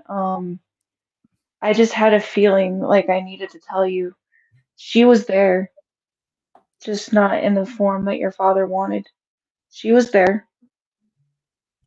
Oh, I'm sure of that. I'm sure, because I believe that the ancestral line links up at those special moments, which is probably the most Exactly. important moments of an ancestral line, is when there's a new, Mhm. it's like a plow. Each tooth of the plow is making a new hole for a seed in the ground as it turns. Mhm. And each time that punch goes into the earth, it's like, that's going to be one more food plant. That's going to be one more food plant. That's going to feed a family. That's the important of all of the farming processes that happens. That's the one that counts, because that's where the seed Exactly. goes. That one has got to Exactly. work, you know? So Well, it's and sort of that's like the thing that. too, where I've read too. Um, this is going to sound really weird, but it's the truth. There is this theory out there that when my grandmother was pregnant with my mom, I was already inside my mom, and so was my sister.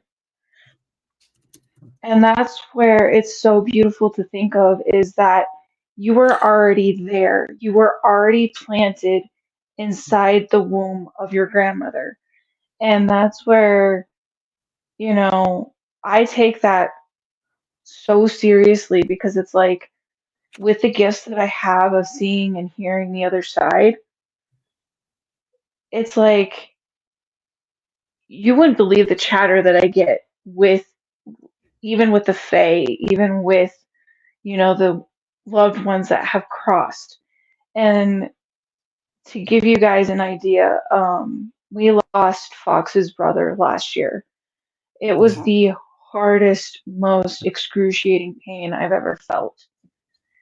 And he gave me that nudge I needed to do this line of work. And then when you were describing how you wished your dad wanted you to, his mom to be there when you were born, I got the coldest I have had in a while, and it felt like I was being pushed to tell you she was there. She was there. And that's where it's like it's a beautiful line of work. I wish I could have like a show to talk to you more about it, Shaman, because it's a beautiful line of work. It really is. I think we will definitely actually have a show that focuses on the wheel of birth and leaving flesh puppets behind. I've got to be so careful what word I say, because they'll block Oh, us. I You know know. what these So we can living so AI we can say systems the are like. soul passage. Say soul passage, because it's not the Soul D passage. word, it's soul Yeah. passage. Yeah, So we can use exactly. that Soul instead passage. of at the end. Got to train myself But to change these words, because it's I am instinctive so habit to thankful just that you call guys a spade and then let get me be penalized here. for it. Yeah. But I'm thankful you guys had me here, because like as I was coming in, you guys were talking about that end of life stuff. And I was like, holy crap, because this is exactly aligning with where I'm going with my life. And Fox can tell you, based off of the things that I've told him with my school studies so far, it's just, I don't want to say beautiful because a lot of people think the D word, soul passaging, is taboo, but it's really, really not. It's from this course, it's beautiful. It's absolutely beautiful and bittersweet. And I Commenting am on what crying as I'm talking about this because it's just, holy crap. It's like a full circle. it is beautiful and it is bittersweet, and there is something profound. But I'm going to jump on something that you said because it relates very powerfully to the memory about our great grandkids being inside of us and traveling through us. And so there's this ancestral chain of life, which is an oversoul group, which is fundamental to all of us, of who we are. And obviously it's governed by the second principle of all things have a coordinated connection to other things in certain pattern of being. There is a sense of resonance, harmonic resonance between this and that, you and you, and you in the past, you in the future. And so this lineage, which is the ancestral lineage, stretches both into the future and into the past. This is like a deep shamanic law, secret, you could say. And from a shamanic perspective, we're able to project our consciousness into the past or the future and affect the future or the past. Now, this is like a very controversial concept that one can It is very, change very the past, but in the same way that one can change the future, one can change the past. When one changes the past, one changes the future. When one changes the future, one changes the past. There's this notion that time is here and it's now and it's moving in two directions from us, both into the future and the past. And this is the shamanic consideration of dream time, that this is just a big Maya, an illusion, and that we are carrying both the seeds of the past and the seeds of the future within us here now. So when you say that your grandmother had the seed of you in her, and your children and their children and children and children and children and children, to me it just makes perfect sense as like well, part of and the that's continuity. how all of us are connected in way or one way or another. And that's where even with Fox and I, his parents don't remember, but I remember. I met his family in Denver when they were here. I'm not going to go into the specifics of where I am, but I met them while they were here. And that's where it's like with you, Shaman, when I first met you, it was that moment of, holy crap, I know you. And it was the same way with Fox. It was the same way with everyone that I've come into contact with through your round table and even in our tribe where it's like, holy shit, I know you. I know you. And so it's like we're all interconnected. And that's what's so crazy and so beautiful is through me and Fox's studies and our going back, we realize we've had lives together. And I know I've had lives with each of you on here as well.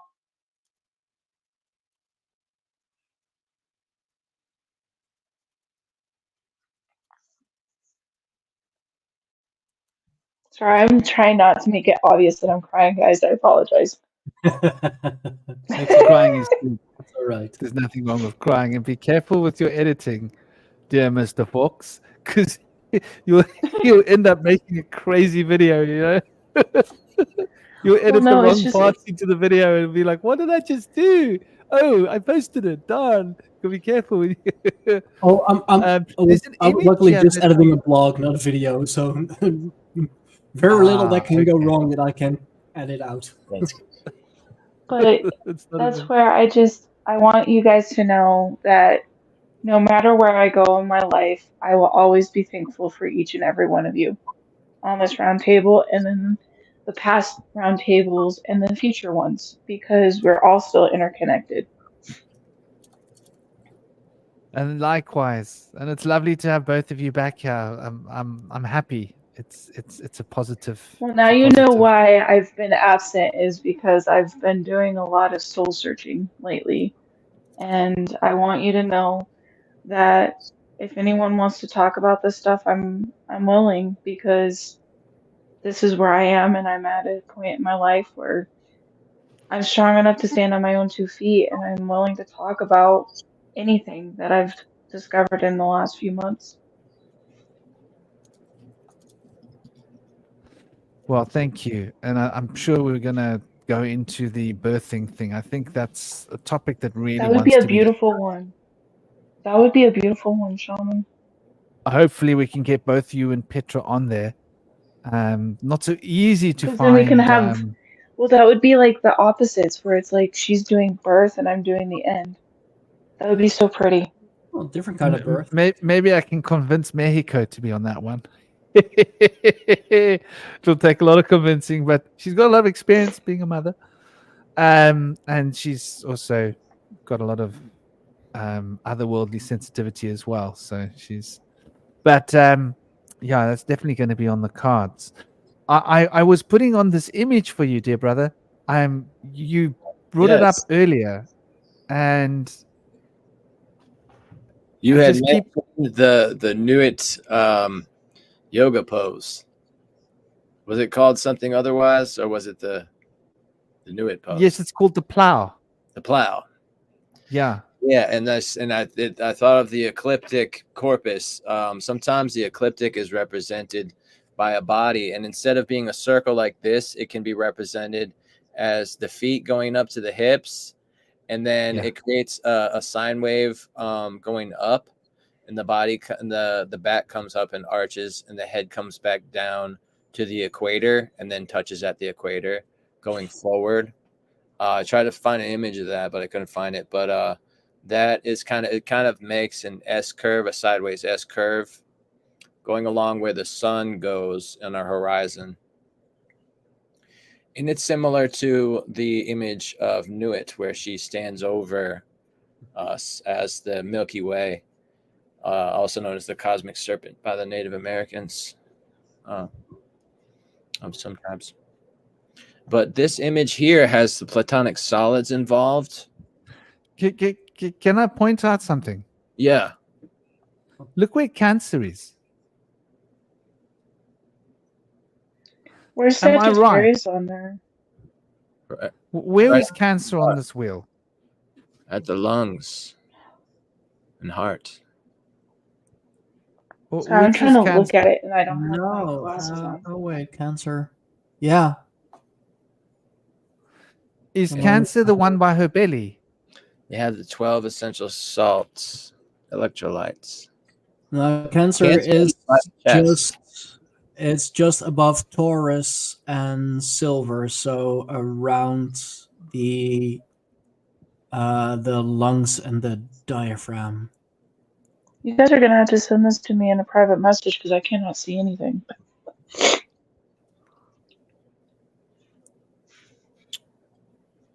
It's a So that's circle of interesting.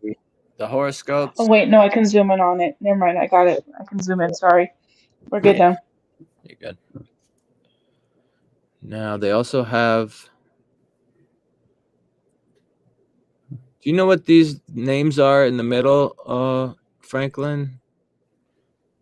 I can't really see this image very well. It's the I'm 12. using my my laptop, They have and the so I Oh, can't those really are the see. that looks like chakras. It's like alchemy symbols Yeah, they from my are. perspective. They are definitely alchemical symbols. I of the do planet. find it interesting that you have Leo connecting to the pentagram. That's Well, and it's interesting that with my sign that I'm connected to Autumn, and I'm an. That's interesting. where is I love this image. Whoever's posted this, I love it. There. I'm iron. Why am I iron? I posted this up I'm Autumn, honey. in response to something. I know you're Autumn. I'm iron. This But, is so cool. Where did you guys find this image? This image comes from Santos Bonacci.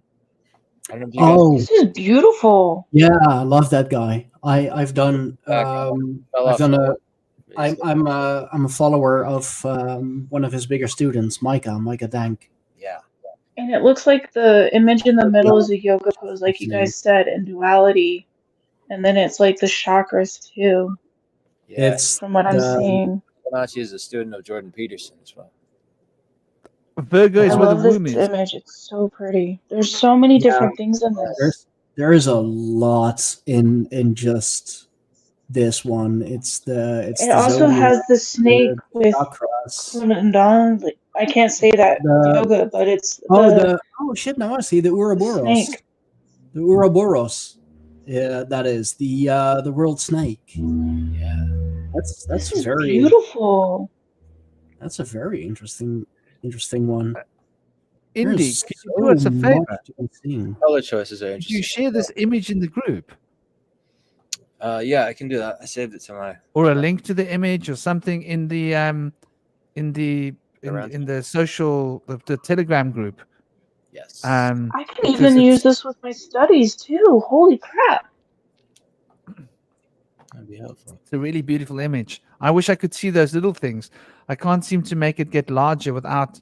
So, It gets Shaman, smaller. like My the screen, if I try and zoom in, it gets to a point where it gets smaller and smaller and smaller. It's ridiculous. so I My can do it writing on gets so mine. big. So it's all alchemy. It's all alchemy based in the middle. Alchemy, astrology, Yoga, theology. Chinese zodiac. Yeah. It has everything on here. Yeah, I think those are like the 12 organs of the 12 meridians of Chinese, traditional Chinese medicine. Yeah, definitely is. That's what I was saying. It's the 8 stem cells are supposed to represent. That's what I was saying. That's the kind of yoga too. That's so. Oh, sorry. I'm like fascinated all of a sudden. This is so cool. Well, it's really a memory map, I think. It is. It's like it hits you in that memory that you never thought you needed. Yes. And then like I also noticed that too. It has on the sides. I'm like zoomed on my phone so I can read it a little bit better. So with each sign, it says like the child, the baby, the infant, the adolescent, the teenager, the adult, marriage, sex. I'm sorry, I know I'm probably gonna get banned for that one. Knowledge, experience, a idealism. dream. I'm That smelling is soup. so cool. This is so cool. Like somebody's memory. I'm sensing somebody's memory of soup. Mine. It smells like this is soup. like bringing up my memory. Food. This is definitely bringing up memories for me. Does somebody this is have like a soup on past the go? life thing. Man, you can just spend a full month just decoding this one picture. Because then it has like what it's attached to as far as the planets, like the sun, the moon, Mercury, Venus, Jupiter. And like the mutable and everything signs on there. This is It's insane. definitely reflecting the second principle of Hermes, the law of correspondence, showing us correspondences between, different things that are all under the same field of correspondence. And I think this is what the zodiac is. The zodiac is memory boxes, and lots of things fit into the same memory. So it reminded me of the Oracle deck that I got a while back. So this one's called the Golden Future Oracle. And they said that in the future, instead of having correct me if I'm wrong, but the 8 How many chakras do we have on record right now? Isn't it like 6 or 7? Um, 7. So in this one, it says that we're going to have 1, 2, 3, 4, 5, 6, 7, 8, 9, 10, 11, 12. And what's interesting is there's more going to be in the future with our future generation. So the first chakra, instead of being the base, is going to be the Earth star. And this kind of corresponds to this chart too.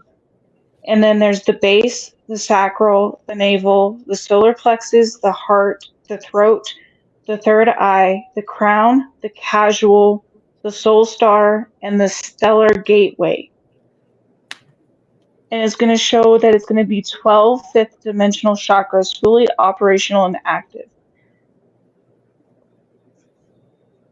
You guys That's need to look at this deck. that This sounds is like so it cool sense. how Like we have 12 of everything. You know, the Christ had 12 disciples, 12 months in the year, 12 hours in a day, 12 hours in the night. well, and then the colors change too. So in this booklet, because I pulled it out because I was like, holy shit, this reminded me of what you guys pulled up. Earth star is connected to silver. The base is connected to platinum. The sacral is connected to pale pink. The navel is going to be connected to orange. Solar plexus is going to be deep gold. Heart is going to change from green to white pink. Throat is going to be royal blue and teal. Third eye and crown is going to then change to crystal clear. Casual is going to be white. Soul star is going to be magenta. And solar gateway is going to be golden orange.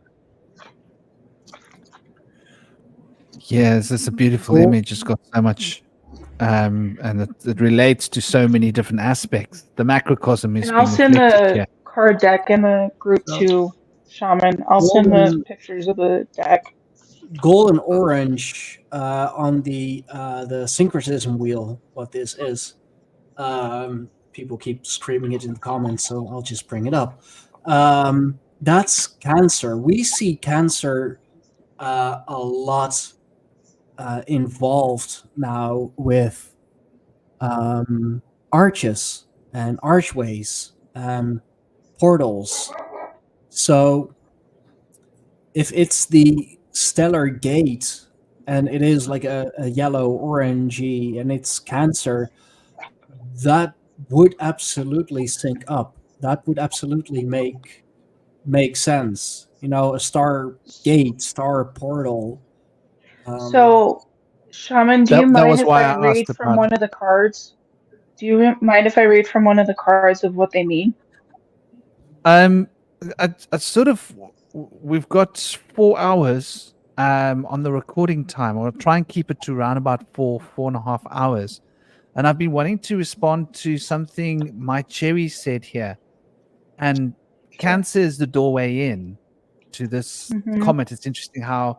So I really been aching to get a chance to just respond to something she said, and it relates to Cancer. So Cancer is the tail that gets swallowed by the Ouroboros. Leo is the head that swallows the tail, from astrological perspectives, because Cancer is the only moon affected sign.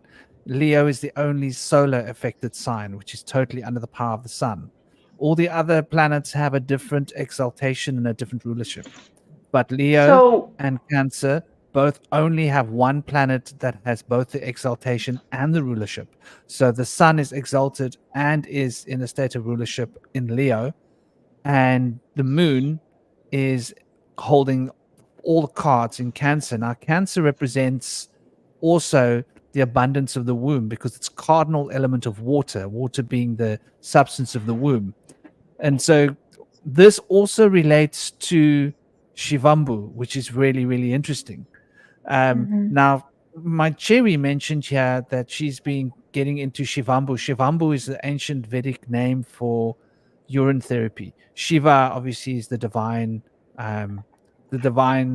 Holy Spirit as an entity, as a form of intelligence, as a being, and also represents, I think, someone that was in tune with that aspect at some point, possibly. And so the Shivambu is this golden nectar, as it's called. And Shiva spent thousands of years teaching Parvati the secrets of immortality using Shivambu, and how urine can be used to keep the body young and immortal physically. So there's this very interesting connection here with the sign of Cancer being the tail of the Ouroboros that brings us back to the Ouroboros energy, and also fundamental to the memory that is stored in the fluid that comes out of the body.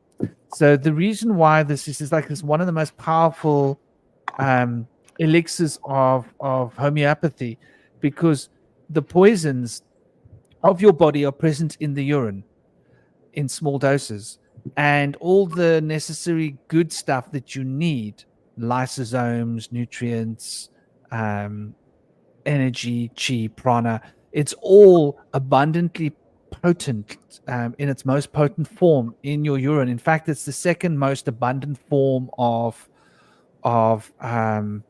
these lysosomes that I mentioned, and lysosomes are what cause the generation of cells. Very important for the development of new tissue, which is why in a seminal fluid in a womb, this is going to be in abundance. And even though cancer rules the lungs and the chest area, the reason why it's associated with the chest is it's associated with the abundance of the breasts. And the breasts are what give the nutrition for the child, the baby. So this is cancer's association with bringing new life into being. And it's very interesting when it comes to the programming of memory in urine. When you drink urine, it reprograms your brain. So let's say you're eating tomatoes and you shouldn't be eating tomatoes, and you start drinking your urine will tell you to remember not to eat tomatoes because it's not good for you.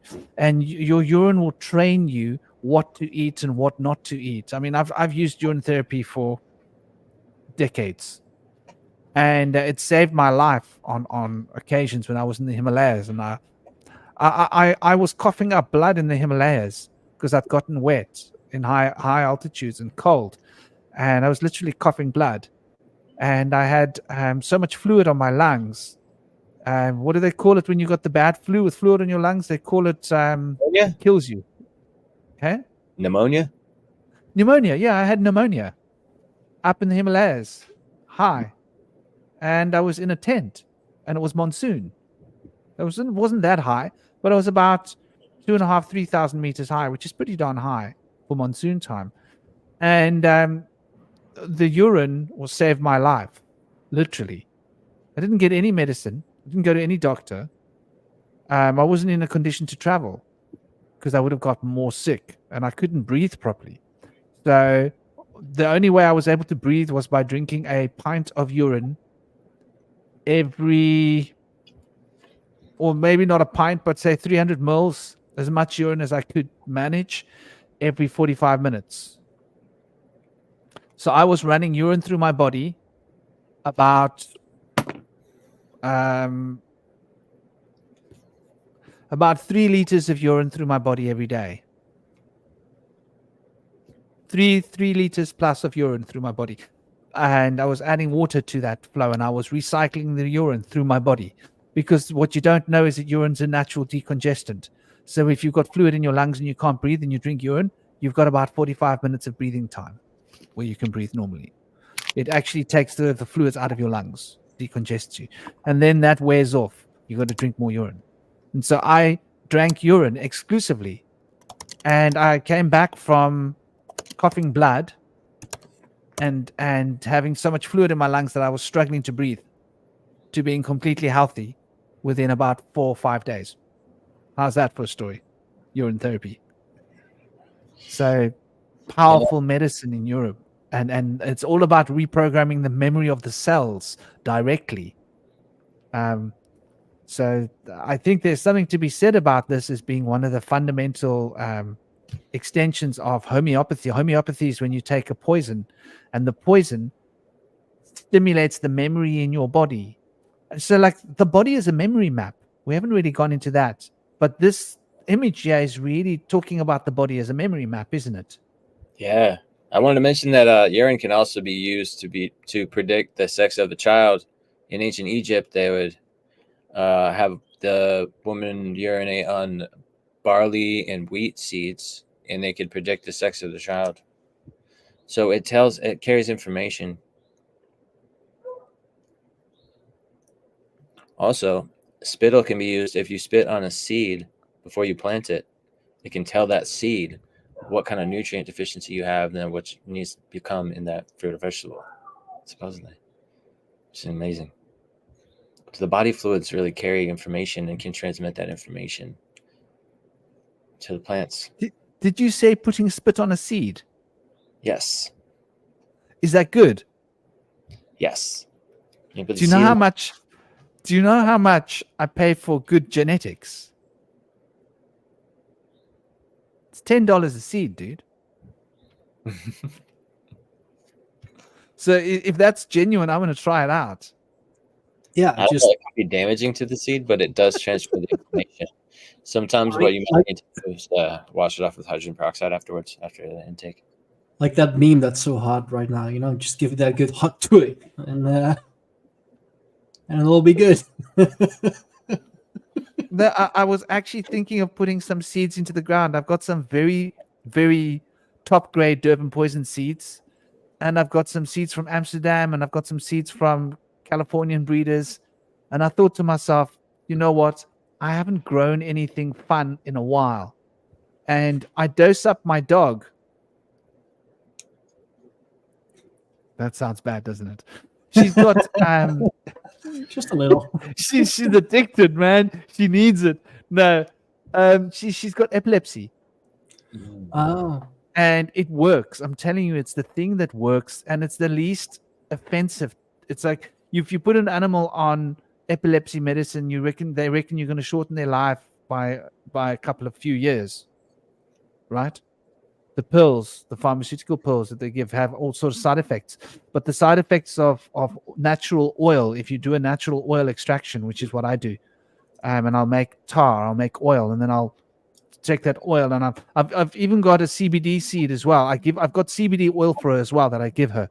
But when she's having an attack, if I give her a bit of the full hit of the full plant oil, right, with THC and CBD, it sorts her out one way, like almost instantly. She won't have any more. And she tends to have her fits. Lately, she's been getting fits again more, and she stopped having fits for a long time. And I used to give her the oil, and it actually stopped her from having fits altogether, to the point that I didn't need the oil anymore.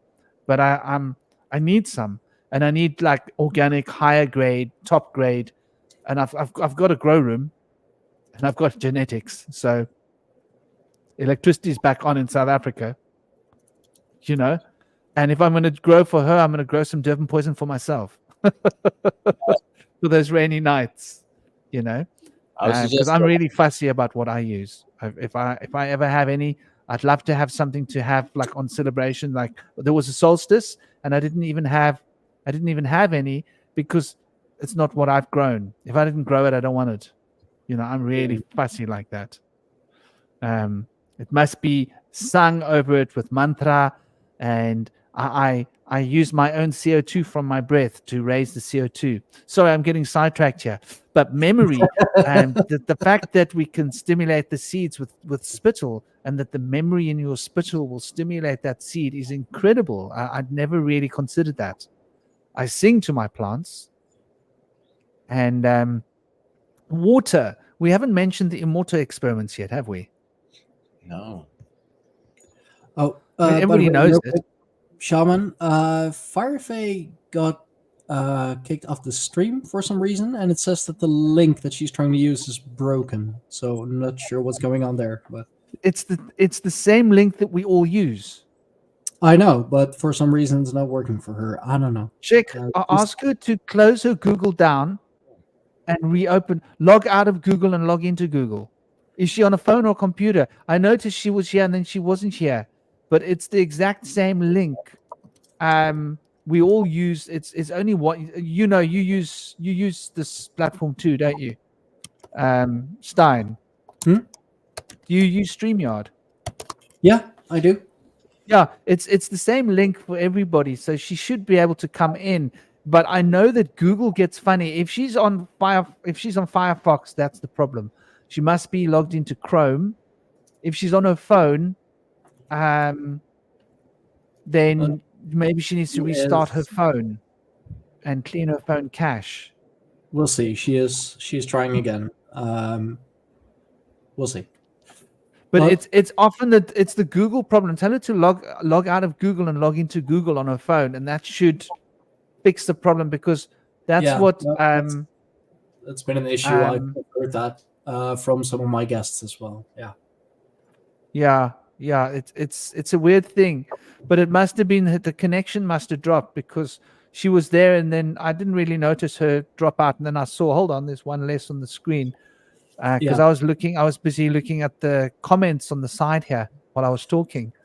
But I think there's definitely a lot that we can learn about food. Food is a memory. There's this interesting concept that I've considered, because my boy is so healthy and so strong, and he's never eaten meat, right? I mean, his mom's tried to feed him meat a few times, and it's made him vomit because he doesn't have the enzymes for it. But he's you wouldn't think he's his age. He's still 7, but he's like, okay, he climbs a mountain with his dad every morning, and it's quite a steep path. So he's buff. he's the way you want your little boy to be. Like I can't imagine him ever being bullied by anyone less than like 4-year-old child, you know. Even that child's gonna have to be careful, because like you'll pick him up, you know, swing him around. But so he's really strong. But I think the foods that we eat stimulates. There we go. Fireface back. The foods that we eat stimulates the memory in our bodies, and this is something interesting. Welcome back, dear Firefare. You got your Google back online. I don't know if it's Firefly, but yeah, goes. I just put on the screen. Yeah, no, it's different device. There she is. It says her mic. Hi guys. There we go. I don't know what happened. I put it down to Google. Probably. Whenever I've had problems before, it's been Google. And I am using a Samsung phone, and it's like I had to get a new account, get a new picture. So I don't know. I give up. I hate technology. And I've had problems with it too with Samsung. There's actually I've lost faith in Samsung. I'm going to be honest, because it's the same way when I had my iPhone. It had the same thing with my iPhone. So it's official. Firefly just needs to get a laptop and be done with it. I never had faith in an iPhone. This is going to sound strange, but I think we need to go Chinese with our devices. Like, well, I just needed to just buck it up and get Chinese a computer and use it on a laptop. Huawei. I've got a Huawei, and I never have problems with it. Any problems at all? Get it here. I have loads of problems with my Samsung. With my banking app, I've got problems with my Samsung at the moment. It's a S21. I have all these problems with the Samsung. Every time I have a problem, it's the Samsung. My Huawei is an old phone I've had for long, and I never, ever have any problems with the Huawei. I've dropped it. I've smashed it so many times. It still operates perfectly fine, even though the screen's cracked. I'm actually deciding like I'm going to get a high-end Huawei maybe in the future, because I think the Chinese are making better phones. I'm just to that point where I just don't know what to do anymore, because it's like I've even had it on our show too, hun. Remember, it's like dropping me like crazy. Yeah. It's like the minute I enter the studio. I'm surprised we haven't crashed anybody else yet, because I'm always having that issue. Oh, well. It could be internet, but the Samsung tends to remember stuff, and it tries to do stuff. Samsung cameras, as well, as good as they are. Somebody showed me a picture of the moon they took, and I was like, oh my gosh, Samsung. I was so disappointed. Don't know what's happened. So I can actually tell you how to take a picture of the moon on here. So you turn down your exposure, You turn down all brightness to the picture. You go into night mode. You turn everything down. You focus on the moon by clicking the moon. And then you go on that little dial thing at the bottom where it's like that little sun, and you dial it up, and you get a picture perfect moon. Let's try that. Somebody showed me that he took a picture of a light in a room with a Samsung.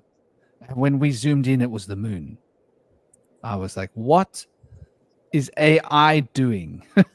I'm just so distrustful. They don't want us to see what the moon really looks like. They're like, this is what the moon looks like. This is what you're allowed to see. They'll like superimpose their AI filter over the moon, which is a bit scary. Let's try it, guys. Let's next full moon. Let's all take a picture with the way that I mentioned, all of us, and let's see who gets the most picture clear of the moon. Not Let's me do it. with this one. Like for pictures, I have a nothing phone. Like it's literally called a nothing phone. It has the worst camera. Like the Oh, I quality. know. I I know. can't. I get zoom. pictures of you, honey. I know. Like literally, I can't zoom. Anyway, So, It's who is with me? Who wants to try to take a picture of the moon next full moon? Who's with me? I do. Yeah. We can all crank out some moon pics. I think it's a good idea. See, We could all bank I wanna on it. take a picture of a light as well and see if it looks like the moon. See which But I do one's better, the apologize, picture of a guys. light in my living room in the dark or Try the that. moon, and see just how this AI filter works. You might I'm win so the contest. doubtful. So yeah, I mean, getting back to the topic of memory, Yep. I think we've sort of looked at a lot of aspects of memory. We've got like maybe around ballpark of an hour left, and I think the other thing that we haven't really gotten onto yet is timelines and soul age as it relates to the memory. Sure. And we And sort of started also- touching timelines when we were talking about past lives. I see past lives as timelines. Or, what is the other one that you could say? Not timelines. What is another one that you could use? We use it with your brother all the time, hun, because he wasn't supposed to die in this life. What was it that we used? Yeah, like jumping timelines or the what is very what you see a lot in popular culture, the Mandela effect. That Yeah, he you wasn't have supposed to switched die on this timeline. timelines somehow, or even jumped multiple timelines. Even that certain big events like what happened on September 11th, for example, or what happens worldwide with. Oh, here's another one. Okay, here's a test for everybody. Okay, I want to make sure you're on the right timeline, that we were on the same timeline when we apparently jumped one. Where is your heart located in your body? On the left. left. Okay. Apparently, if you Google where your heart is in your body, if you had told me it was in the center of your chest, we would have issues. Because apparently the people who aren't supposed to be on our timeline, if you ask them where your heart is, they will tell you the center of your chest. I mean, It's depicted like that, isn't center, it? Diagrams. center left. Nowadays, yes. Misleading. Yes. I mean, It is I misleading. believe it's supposed to be center left, like not completely like in center, like beneath your sternum, but like a little to the left of that. But I'm just saying that's a test that you can test people now. That's a good point, Shaman. If you want to test people to see if they're supposed to be on your timeline, ask them where their heart is. If they say in the center of their chest, walk away fast. You know, I actually, speaking of jumping timelines, I had a really bizarre event that happened to me one time. I think it was like several years ago. So I think this was around like late 2019. My grandmother had recently passed away at the time, and I was attending her funeral. Now, so to context that, this grandmother, she had a sister who was, basically my aunt. And my parents told me, it's like, your Auntie Ginny died. But I didn't go to the funeral because I, wasn't like quite as close. And I was like, oh, my auntie, Ginny's dead or whatever. Then, several months later, my grandma died. So what happened was I went to this funeral thinking that my auntie Ginny was dead. And then when I went to the funeral, she was there alive. I was freaking out. I was like, what the hell is happening? Like, I could have sworn they said there was a funeral, and there they are alive looking at me right now. Like, for 15 minutes, like I had like an existential crisis. So I went and explained to my parents. I'm like, what gives? I thought you said, my auntie Ginny died. And I was like, oh no, not your auntie Ginny, your this Aunt Jean, which is this aunt I've never heard of before. Some like more like obscure family member who had like a similar name. But it made me kind of realize that perhaps if you do dimension shift, it's like the universe has a kind of a correcting mechanism that tries to kind of recontextualize the narrative so that everything has a kind of consistent, logical thorough through. Because if you really think about it, when you jump to a different timeline, you have a different past and future. So when you jump to a different timeline, that thing that everybody assumes is like, well, that's how it's always been. Because there's, it's like if you jump and shift into a timeline, you would never really know you shifted because it would seem like nothing has changed. Whereas in reality, it's like it's one of these things that sort of gradually shifts. And one of the theories that I have with my system is that it seems that pretty much that we live in this kind of like this multi-dimensional, Zarfex or whatever, and we all, exist in all these different universes. But every time we wake up and we go to sleep and we wake up, we actually enter a different dimension, a different universe. So gradually over time, there might be like subtle changes and eddies, and that's how kind of like time is nonlinear. You're going not just left and right, but also up and down. So I don't know. It seems like when it comes to shifting timelines, just based in my experience, some of the other like weird paradoxes like that, it's almost like the universe is like, oh crap, there's a glitch here. We have to fix this up, and it like corrects itself so that the structure sort of maintains itself. Because what would happen is if there's no mechanism to correct these sort of like too many dimension shifts and too many timeline shifts, the whole universe could just totally unravel into pure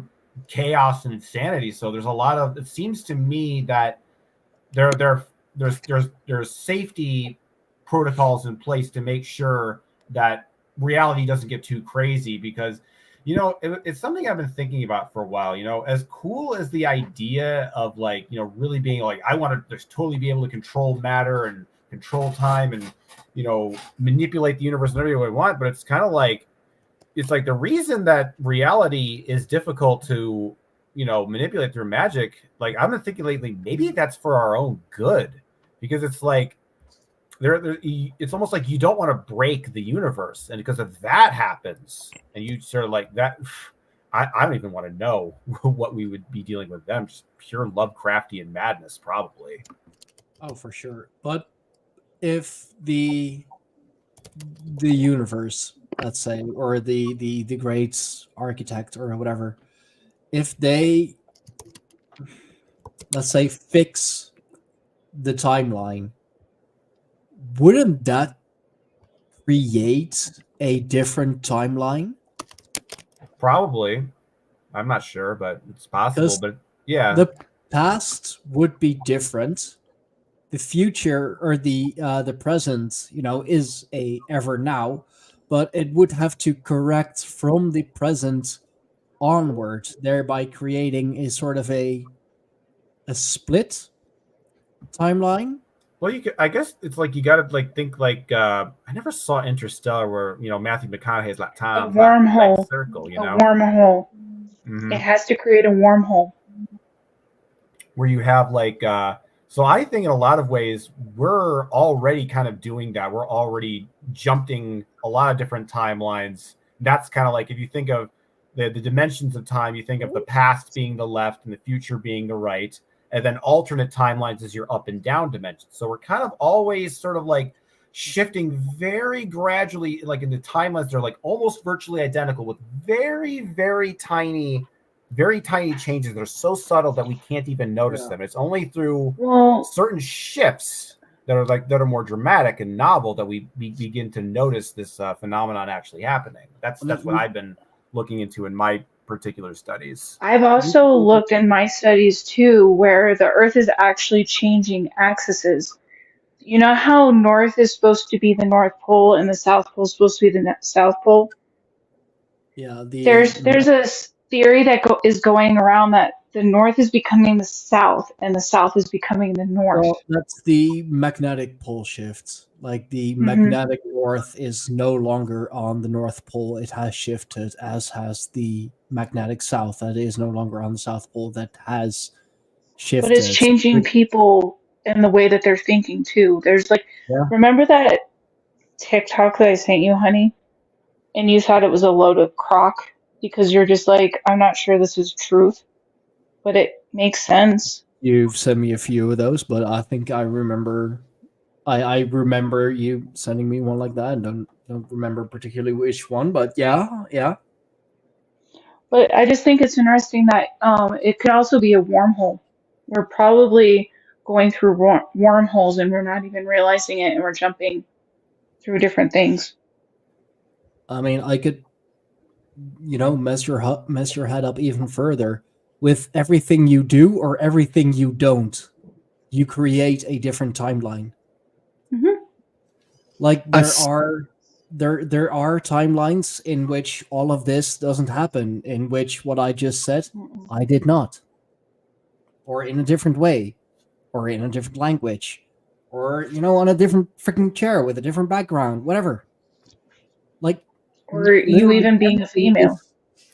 everything is possible. It's only decided what's happening at the moment that it's happening. So Mm-hmm. I interpret that as like a multiverse kind of principle. like the actual multiverse, not the Marvel multiverse. Not Marvel, no. Yeah. That's I mean, how I Marvel see does have time. a point. Time as the flow of through the multiverse. And what we call time is a path through the multiverse, and that we're continually jumping rails between these different 3D spaces, and each 3D space is stagnant. It's like one Mm-hmm. frame of a film, but you've got all these infinite frames around you almost, and you can choose which frames to weave through, but there's got to be a harmonic resonant field connecting them in through causal information. In other words, one needs to flow, and if you short circuit the system and just decide, you know what, I'm going to choose that frame instead, it's called a miracle or powerful magic, right? So you're able to change it and go, well, you know what, I'm going to select this block. So, but it's really interesting how we were talking about the heart, but now we're talking about the future and the past. So the left ventricle is much bigger than the right ventricle. Yeah. This is why you shouldn't sleep on your left hand side. That's why people say that it's on your left side. The heart is actually centered down the center of the body, but it's the left side that pushes the blood to the organs, and it's the right side that receives the blood from the organs. So it spends more energy pushing than pulling. And so the left ventricle is way oversized compared to the right ventricle, which is what gives the appearance of the heart being on the left-hand side of the body, because more of the heart is on the left-hand side of the body. Yeah. Because it's such a bigger, it's the pump that pushes out the blood. And the right But I'm is just saying, like, the in. pictures that you see are showing that the heart is in the center, not like center left. I'm talking about like right in the middle. No, well, the heart isn't shaped like the heart has got one small ventricle and one big ventricle, and the big ventricle's on that side of the body. So if you consider the center of the heart as being the center of the heart, it is on the left side of the body. But if you consider that the one ventricle, it's like, imagine a road and there's a bicycle on the right hand side and a truck on the left hand side, then they're both next to the middle of the road. But if you take them as a single thing and you say the middle of the bicycle and the truck, you're going to have to go to the other side, if that makes sense. Then the center of the bicycle and the truck becomes like halfway in the lane of that road, where if you've got two trucks next to each other, the middle of the road is in the middle of the road on the white line. Mhm. So I hope that's a good analogy. Yeah, But no, It is, but I just thought it was interesting that I saw something where like people who are not supposed to be on your timeline say the heart is completely in the center and it has, I don't know, like flopped where it just shows it's directly in the middle. Because like the people that are supposed to be on your timeline, like you said, Franklin, it's supposed to be center left and the left ventricle is bigger. But I'm yeah. talking about like the people who are not supposed to be on your timeline say the heart has flopped itself somehow, some way, and it's directly right in the middle. But Like, honey, who says that they're not supposed to be on your timeline? Maybe you're on their timeline. Like if we you're the have outlier, somehow, if everything for you is no, different it's and like the status quo that's what for I'm saying them is it's in the with your middle. brother. Like with your brother, he wasn't supposed to die at all. Like he was Yeah. supposed to get the help that he needed. What I'm saying is that we crossed into a timeline and now we're living on this timeline. Like we've talked in our talks about Dawa. Like we somehow merged with a timeline that we weren't meant to be on. And we Yeah, left the other one behind.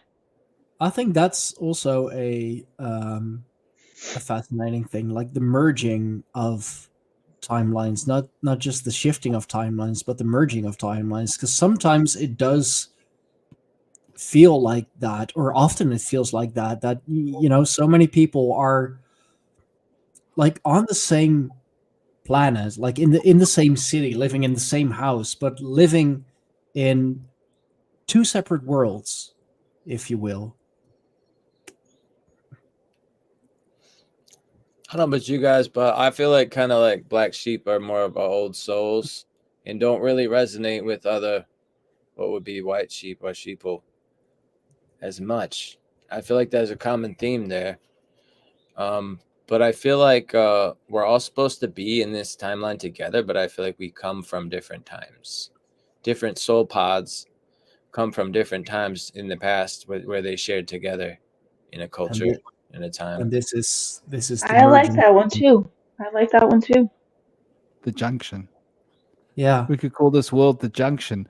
It's sort of like a cross. That's what the The cross cro- is symbolic of, isn't it? the Things all crossroads. meeting at one point. The cross, the center of the crux, the Chris, Mm. and then the crux, Christos. So you mentioned old souls, and I find that interesting. And speaking about reincarnation, old souls have a bigger scale of reincarnation or incarnation scale. As I speak of it in terms of scale, like because I don't think we're living just in one timeline. To me, the past is happening here now, and the future is happening here now. But we are choosing this experience between the future and the past. But it's all happening We're here in the basically present. doing the role playing game where we're choosing our own path. Yeah, basically, it's like what it is. And so the future and the past don't exist somewhere else. They exist right here with the present. That's why we can affect the future or the past. It's like magical practices. It's essentially about changing the future or the past somehow. And we are able to transcend and reshape this timeline. And so I see the etheric field as being like the multiverse from whence we're extracting the present and building the future and the past from the present, even though the future and the past and the present are extracted from a timeless zone, which is like beyond time. And it's very interesting because I noticed that there's different scales of time. Like if you're out of your body, time moves differently. And then there's different places you can go outside of your body, and time moves yet differently outside those places too, which is quite interesting. Like if you go into the etheric, time is very there's a lot more time You're never short of time in the etheric field. And if you go into the astral, it's even more ridiculous. You know? Yeah. I mean, So you can dream What in 2 happens when you seconds. travel with over here, hon, to visit in your dream Well, state? it's like it's compressed here. Everything's compressed. So Yeah, but- everything's happening quickly. Everything's compressed into like the now. It's all now. But when Well, we're at the not in same- here, we're expanded, and it's not all now. It's like future and past and now, and and we expand more, and it's like whoa, future, past, now. It's this huge expansion of time, and time is just this endless. One moment is like, come on, will the moment please go past? Nope, that moment's not done yet. Still, the moment's still. You come here, and the moment's gone. The next moment's come. The next slipping. Like you can't keep up with the moments. They're moving so fast. And so there's this the memory seems to calibrate time in accordance with how deep we come into manifest physicality. And the more we move out of physicality, the memory seems to expand. And as the memory expands, it holds more information in it. This is why we are able to see into the future. When we step far out enough from the body, we can see the scale of the past and the future because there's such a broad space that we can start to gain an expansive, like if you guys had known me like 10 years ago, I would have been going on and on about how China was going to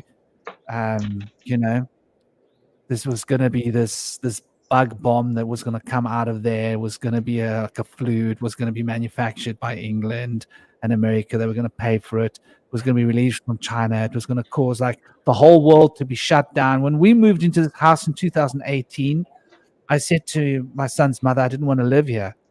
She said, why? I said, because Simonstown is going to be cut off.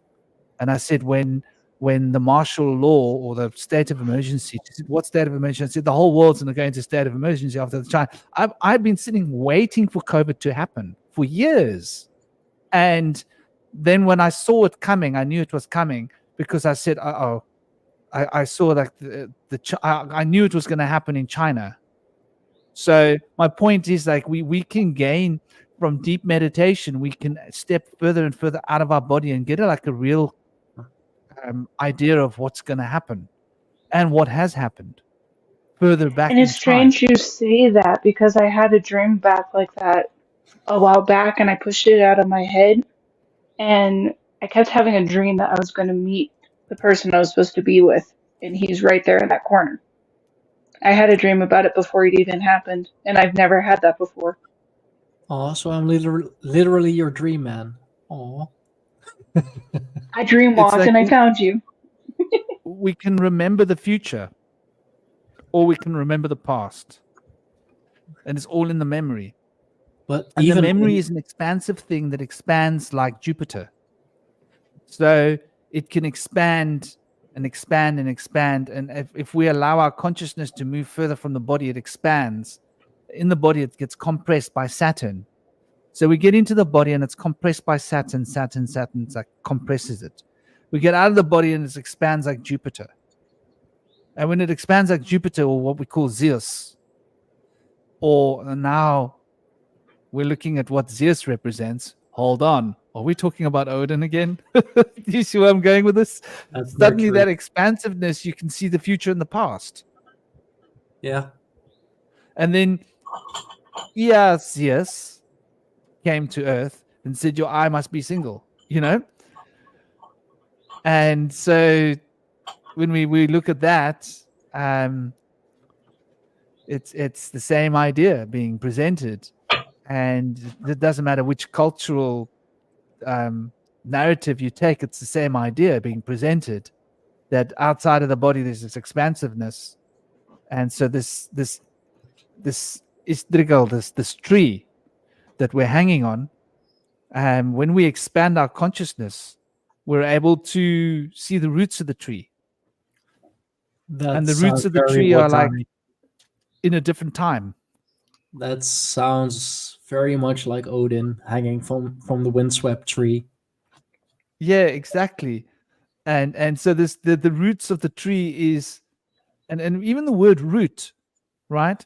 When we speak about numbers, we speak about the square root of Yeah. something, the root of something. So, like the number is supposedly getting bigger, but actually it's upside down, it's inside out. When it seems like it's getting bigger, it's actually becoming smaller. When it's actually smaller, it's actually bigger because it's more conceptual. I don't know if that makes sense. And the more conceptual something is, the more expanded it is. The more specified or specific something is, the smaller it gets. So when you speak about the root of a number, you're speaking about a concept. It's an expanded conceptual number. So it's actually a very big concept of a number. When we speak about the actual number, we're speaking about the limited rational. Even there, the word ration is to ration, to limit, of Saturn's compression. And so I see the reality as being compression. So it seems that like Saturn and Jupiter are these principles of expanding the memory or contracting with memories. So when we choose to contract with one of the memories of the expanded field, that becomes reality. And reality is a contract that we're making. And so that expanded state, I think we are across the multiverse, and this entire universe of potential and possibility is present here now in an expanded form. And then we contract it down to consequence. And then consequence is sequence that connect other sequence, like one thing, but in a pattern, in rhythm. Like the shaman is all about the rhythm, the sequence. And then the sequence of that connecting to the next thing makes the rhythm, and that rhythm makes consequence, cause and effect. So cause and effect is constantly an effect of Saturn's crushing. And Saturn's crushing is like the green man. And so the green man is the reaper. So the grim reaper is a twisted idea of the reaper. And the reaper was the green man who reaped the green stuff. This is Celtic lore, right? And like we see these beautiful green men all around Europe, all around many places in the world. It's like a tree human being. That green man represents that reaping of nature and nature's abundance.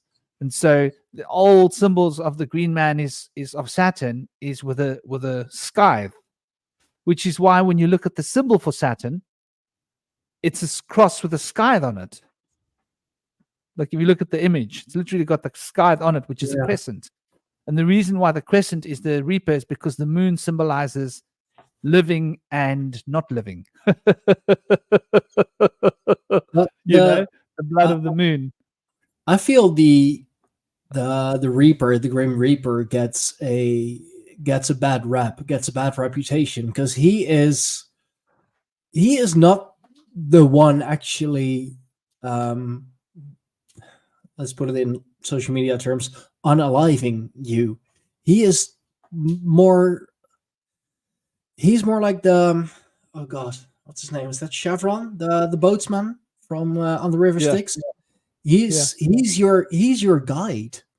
He's the one actually taking you to the other side.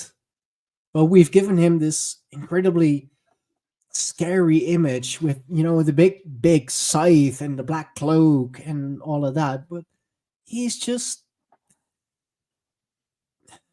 a pickup boy, really. He's there to, well, no, pickup boy, he's the guide. He's there to help you cross over.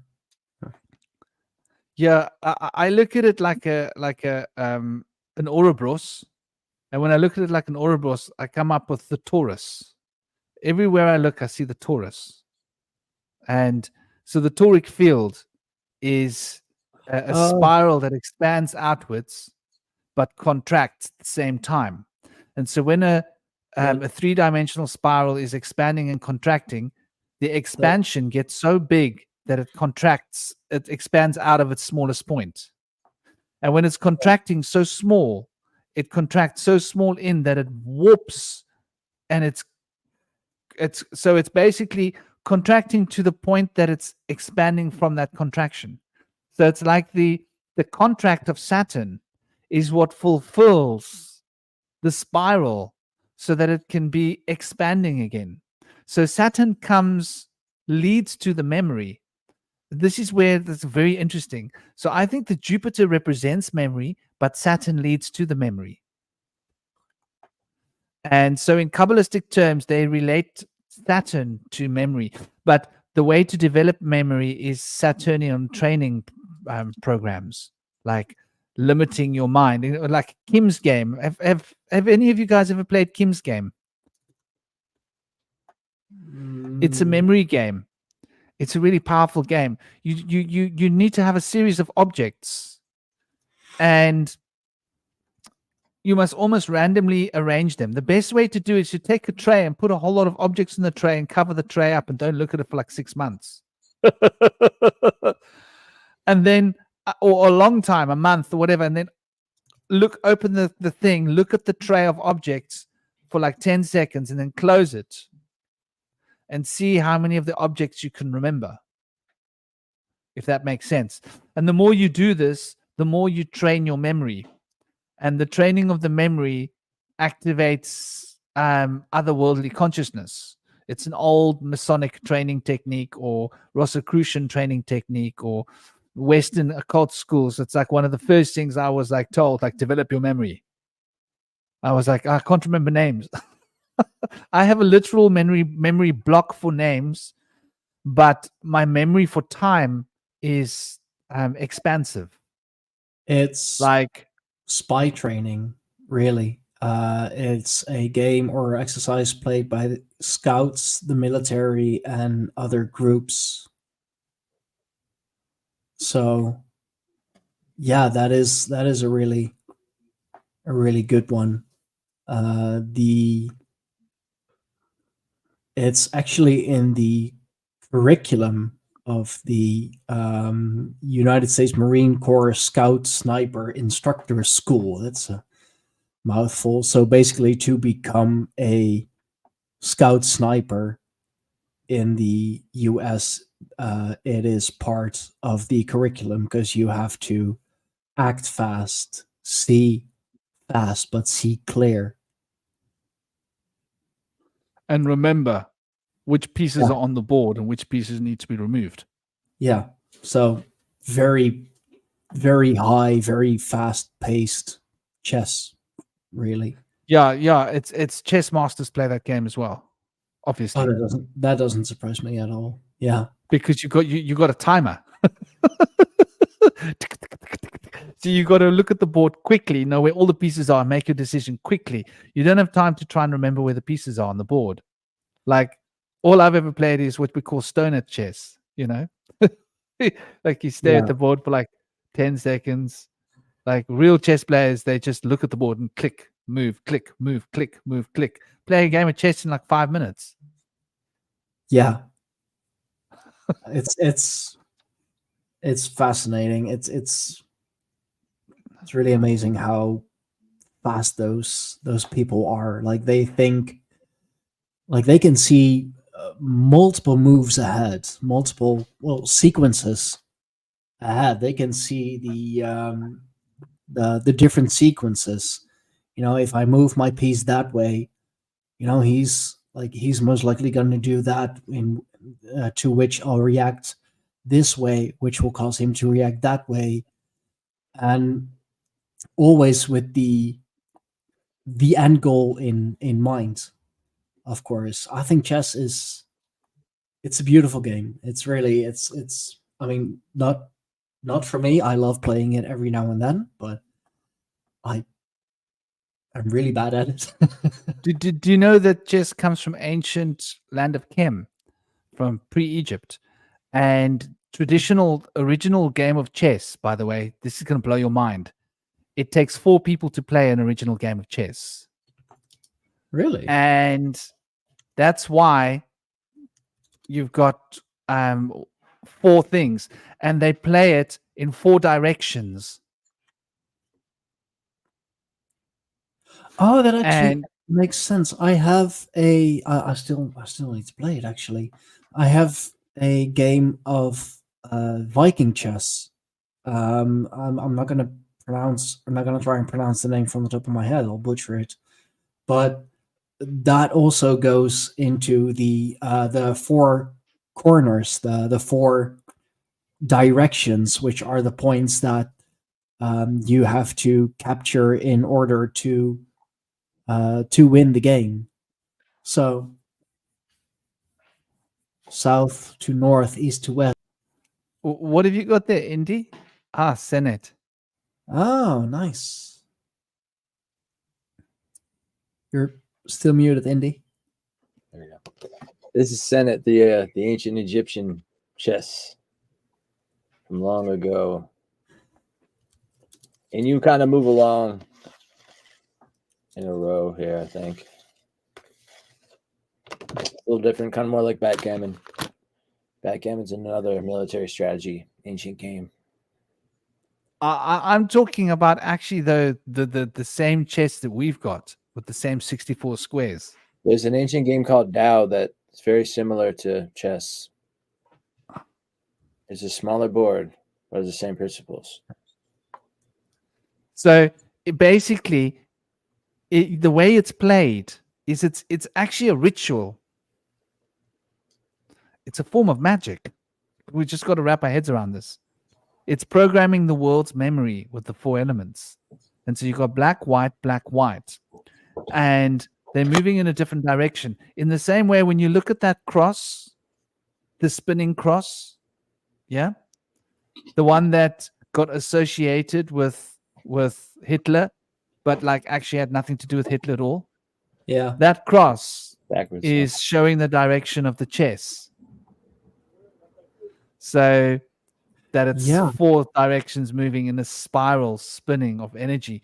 And so this spin is recreated in this game. And it's a traditional Masonic thing. I mean, I was taught about it when I was a little boy. And I was like, wow, Masonic chess. That's how they do it. It's mind-blowing. Reminds me of how the knight moves up and over. Yeah. That's actually how the when the Tao Te when the yin yang was formed in Bagawa, and they formed the 9 elements of the trigrams. They used that directional move of the knight in chess for each move to create the board of 9 in the Bagawa. So when you take those and put them on 4 seasons, makes the swastika. Yeah, exactly. It's relating to the almanac and the cycles of the 4 elements and the zodiac, and it's all bound in there. In fact, when you look at it, there's 1, 2, 3, 4. You know, and so there's 1, 2, 3. There's 2. 1, 2, 3, 4. So you've got 4 and 4, which is 8. Which is just fascinating when you look at it, because it's speaking about the octahedron as well, even though it's an association of 3 as well, because you got 1, 2, and the 2 and the 1 becomes 1, becomes the third one. So you got 2 lines and 1 angle, right? Yeah. Which is 3 on each of the 4 things. So that brings the 12 in there. It's an incredible numerical association. That symbol is very powerful. It's got a lot in it. It talks a lot. The Hopi. You could even, in that regard, I'm trying to visualize it, but even related to the square and compass, talking of masonry, like the literal compass with the 4 corners of the wind, the square of the square and compass being the the triangular shape, which are the legs. Like if you rotate them slightly, you get that angular shape. And you could see the hammer as being cardinal, the square is being fixed, and the compass is being mutable. So you got the cardinal, square, fixed, and mutable aspects of each element in the zodiac. So like these are all memory points. Cosmic, you haven't said much. Are you busy munching? No, I'm here. I'm just listening. Okay. I thought maybe, are you busy eating? I was a while ago, but I came back. Okay. I didn't want to because it's interesting how we keep coming back to this point of what you were talking about, memory objects of memory. And every single thing that we can consider, everything that we can touch is a memory object. This is part of a Buddhist cosmology and a part of a Vedic cosmology as well. Everything is a thought object. Everything, whether it's physical or mental. And every thought object is a memory. So what is there that the consciousness that can experience that isn't in some way a memory? I don't think there's anything that we can experience in consciousness that isn't a memory. I think we're back to that same chicken egg phenomenon. What came first, consciousness or the memory? I'd see them as the egg and the chicken doing a three-legged race. I'm with it. I know the compass and the square were also used by the Green Emperor of China, Fu Xi, and his wife Nuwa. They were shown as having serpent tails, and they were said to have come from the west to protect them from Western barbarian invasion. They were represented by holding the compass and the square, and Fu Xi created the Bhagawa of the trigrams and the yin yang. So there's definitely a connection there with the compass and that movement of the night in the swastika. We were talking earlier as well about, like, me, for example. I'm sure, like, if you go and have a genetic test done, right? We're all going to find that we got mixed genes, all of humanity somehow. Like, I've got some African genes in me. I've got some Chinese genes in me, Japanese genes, these genes.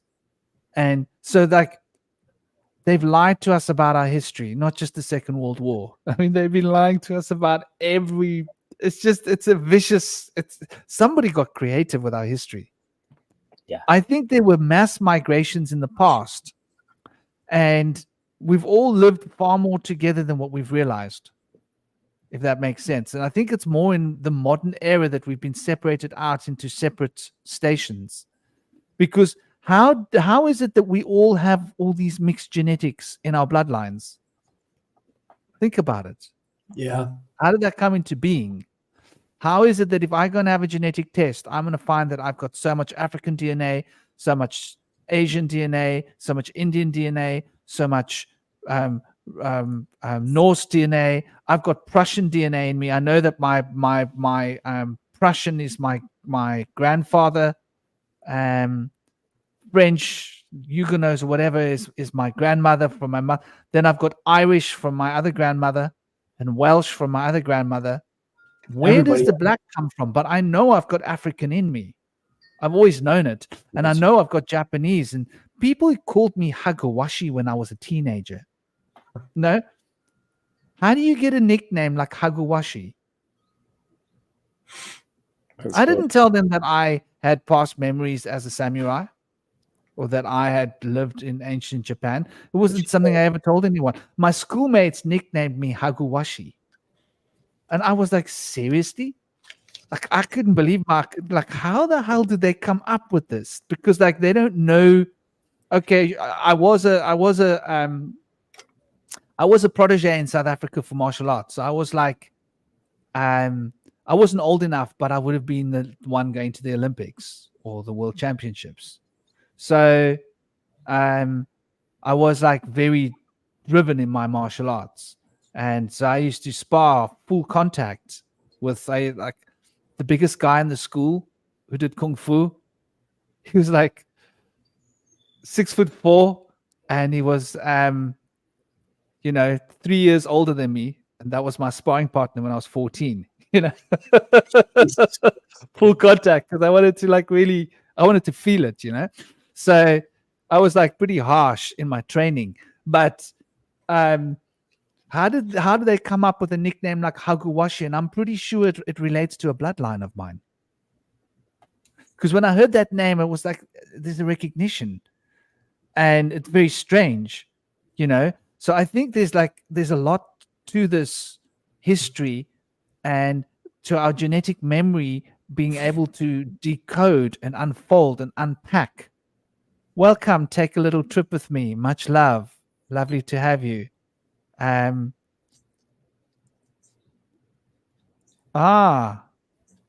Yaga's house. 4 legs of Baba at Yaga's house. Cool. So yeah, I mean it's interesting. I think there's so much that we're going to learn about our genetics, that it's more than just codes. I see it as a vibrational frequency of resonant fields that spin in 2 different directions, the past and the future. And that we are bound to the past and the future through our genetic vibrations, through the resonant fields of spinning vortices of amino acids. And isn't it interesting that the genetic fields are generated by fast vibrating amino acid chains, and the hormones are slightly heavier, slower vibrating amino acid chains?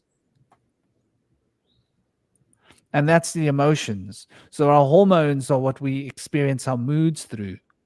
That's like moods, feelings. It's all governed by the pituitary gland and the hypothalamus, which is like where we get our qualities. That's how we qualify things, right? Women tend to qualify things more than men. They get the feeling of it. There's this impression of it. Men tend to qualify. Well, it's not. I mean, I qualify things a lot. I'm obviously very in tune with my hormones, but it's more often than not. And I think all of us are. All of the guys here are very in tune with their feminine. Otherwise, we probably wouldn't be here. Because it's being in tune with your emotions. A lot of guys are very inhibited emotionally. No, they can't connect with their feelings, and it's a weakness, I think. To be overtly masculine and being in denial of connecting with the inner divine feminine. Because, like in Thailand, the best Muay Thai fighter ever in history was a cross-dresser. Did you know that? There's this legendary fighter who was one of the best Muay Thai fighters ever, and the guy was like, he would have been so happy and at home in this woke world that we're living in, right? But what a fighter, because he was so in tune with the feminine, right? He was so in tune with his opponent that they couldn't get close to him because he could move around them. You know what I'm saying? Like he could sense them coming before they came. They didn't stand a chance against him. They were like trying to go and get him, and he was like tuning into them and moving around them, and they were like the object. He was subjectifying them, I like that. But it's also very much a cultural thing, although it is getting less now. I would say that is maybe one of the things about the whole woke movement that has some positive effect. But until fairly recently, men really weren't allowed to feel unless it was things like anger, for example, because you're a man, you're supposed to defend and all of that. So and anger supposedly helps. I mean, it really doesn't. When I get angry on the mat, I get sloppy. So no, it doesn't. But your love, sure, but like only platonic, unless it's for your wife. But then like you can't love in the same way as your wife loves you, because that's feminine love. That's that's gay. Like, come on, you're a man. Don't be gay.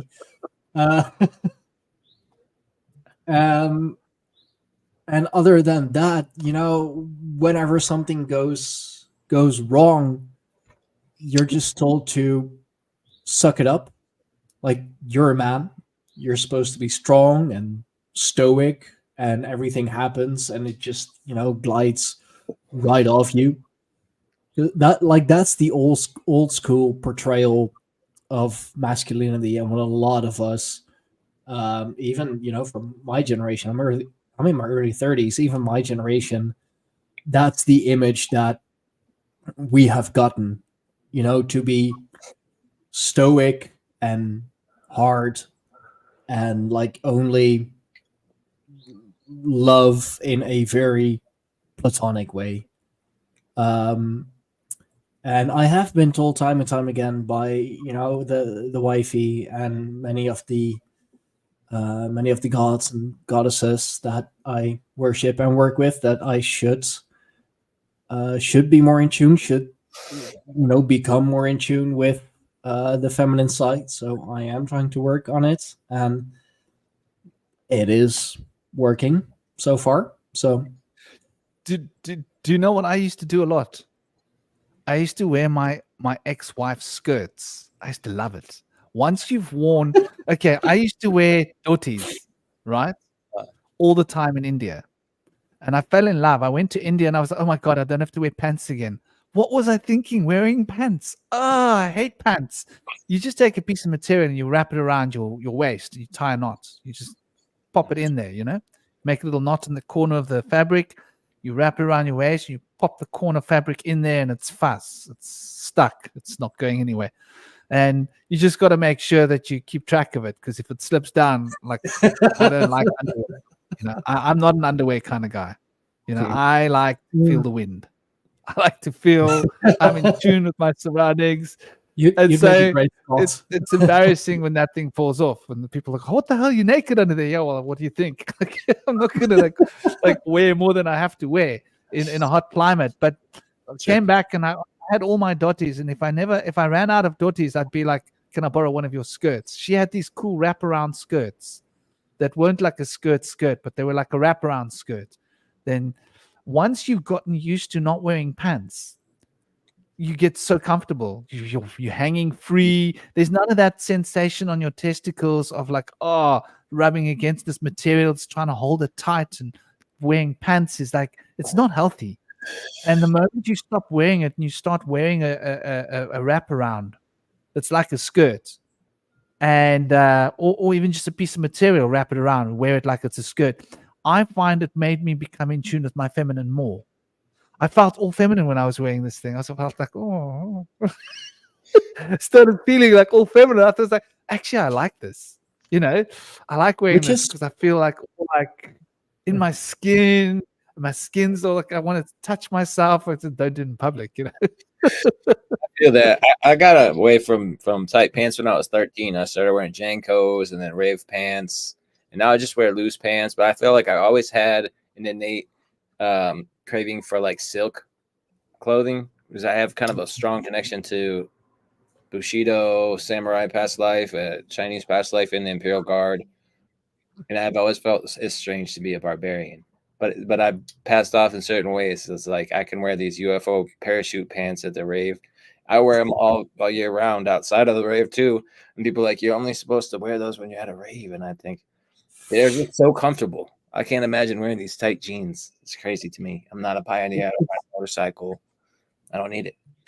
It's funny that you said barbarian, because the ancient Romans, they didn't wear any pants. Like, only the barbarians, the uneducated, the non-Romans, which is like kind of equal, like only they wear pants. I mean, of course, later on when they came up north here into Europe, into the lowlands, they kind of started wearing pants, because like I imagine things started to kind of shrivel up because of the cold.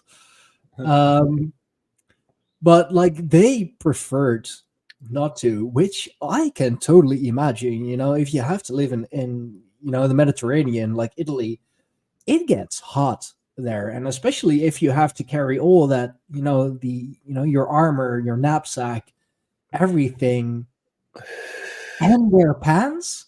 Like that's a sweaty mess.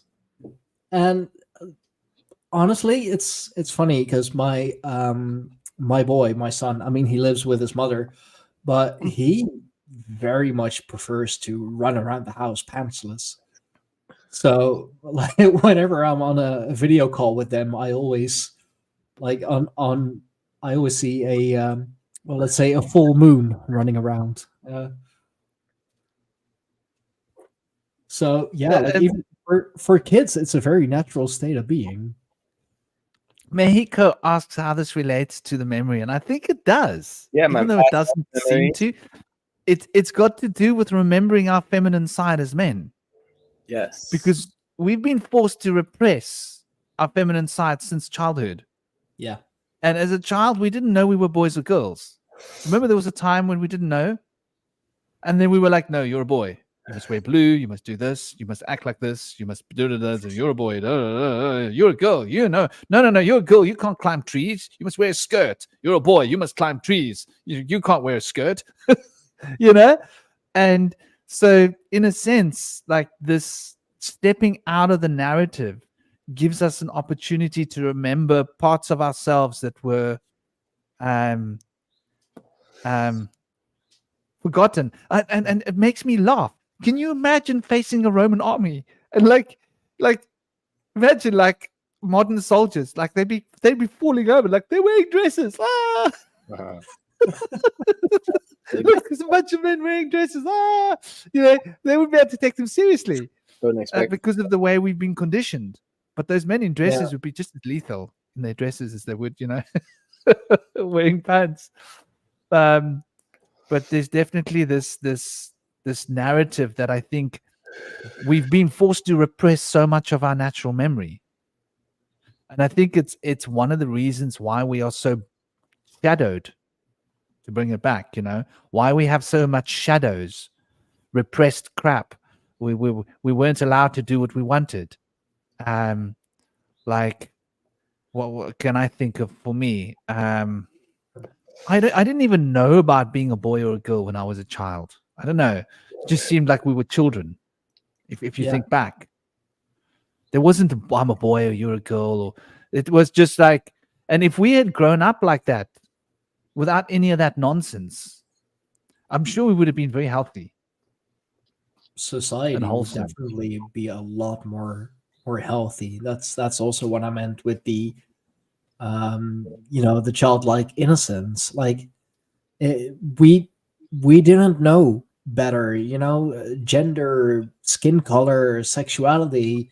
Like, what do we care? If you're fun to play with, you're fun to play with. If I like you, I like you. What do I care what you look like? What do I care how much money your mommy and daddy make? What do I care what you have between your legs or what color your skin is? Like, if I want to play with you, I want to play with you. That's it. That reminds me, you mentioned something there as well. I didn't know that like different money realities existed. And I had a friend who came to visit me, and he was older than me. That's right. There was Dalton and his brother Jethro. And his brother Jethro was a few years older. And I remember spending time with him, and him and his brother came to visit me. And his brother made a comment one day. I didn't really understand what he was talking about. He was like, "Oh, like basically he was saying that like we're really, really rich, and you're not that rich. Like you're poor compared to us." And they had like a really big, nice house, and mom had like 2 cars, dad had like 2 cars. Like they were like over the top, like all really quite well off, obviously. Yeah. And I didn't even know until he told me. I was like, I still didn't understand. It took me a while to actually realize, oh, right. Like some people are rich and some people aren't, And by that time, I must have been about 5-6 years old. And I've noticed my little boy commenting on that. And I was like, he's 7, and he's like I've noticed him noticing it. Interesting.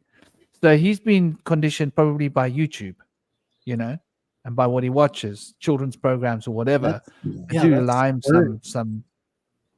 That's learned behavior. That's not natural behavior. That's not, memory behavior. That's learned. That's taught. Like the differences, as a child, like especially when I look at my daughter, she's such a sweetheart. I mean, she's becoming mouthy, but she's 9 years old, so. But she'll make friends with anyone, even if it's just for that day. Like she'll just kind of pick a random kid or see a random kid and just be like, you know what?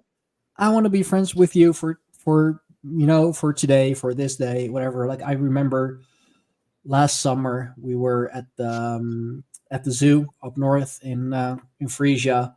There was this huge like bouncing house, and like she like just kind of met this girl on the whole bounce play thing. And when we when we had to go, because we had to go back to here, it was getting late, all that, she just met that girl, spent maybe, I don't know, hour and a half, maybe a little longer with her on the bouncy thing. And just like when we left, said to her, bye, I'm gonna miss you. And it's like, I thought that was so sweet. It was so innocent, so genuine, but so sweet. Like she didn't know her at all until, she saw her there. And then she's like, we're friends now. And, if you don't see your friends for a while, you'll miss them. It's so pure. It's so innocent. Like that's that childlike innocence. That's that blood memory. Now that's another point of memory. When you're in that state, your memory is so powerful. Those little children can remember everything. Everything. Yeah. So it's like the more we start to become disassociated by repression and pushing things into our subconscious, the worse our memory gets. And like you'll notice something like something that you didn't remember, your child will say to you, da da da da da, and you'll be like, wow, I'm impressed. You remembered all of that, and they just the brain works so much better. I think it's also because on some level that they haven't accumulated as much experience because they've heard for a short period of time. But it's interesting if you think of memories as almost like you got like a sack, and each memory is like a different type of fruit. The more fruit you get in there, the harder it is to find like one specific fruit that you're looking for. So maybe if you're a 5-year-old, you just got like an apple, a banana, and an orange. And if you wanted to pick an apple, banana, and orange, it's like, oh, right over here. When you're an older, you got apples, bananas, oranges, pears, dragon fruit, kiwis, strawberries. It's just like so many things. You're like, this is why it's almost like, like thinking about the idea of memories as objects. And that it's almost like we're just the older we get, we become more cluttered with different memories. That's almost the point where like suffocated by them, and we kind of like memories sort of like bury other memories underneath each other. But it's almost like you sort of form like a matrix. Like you think of like as you kind of like expand like a tree, and you gain more and more memories that have sort of accumulated over time. And maybe that's what time is another level. It's the how many memories have you accumulated in your experience, whether that be whether the direction of time flow is past or future.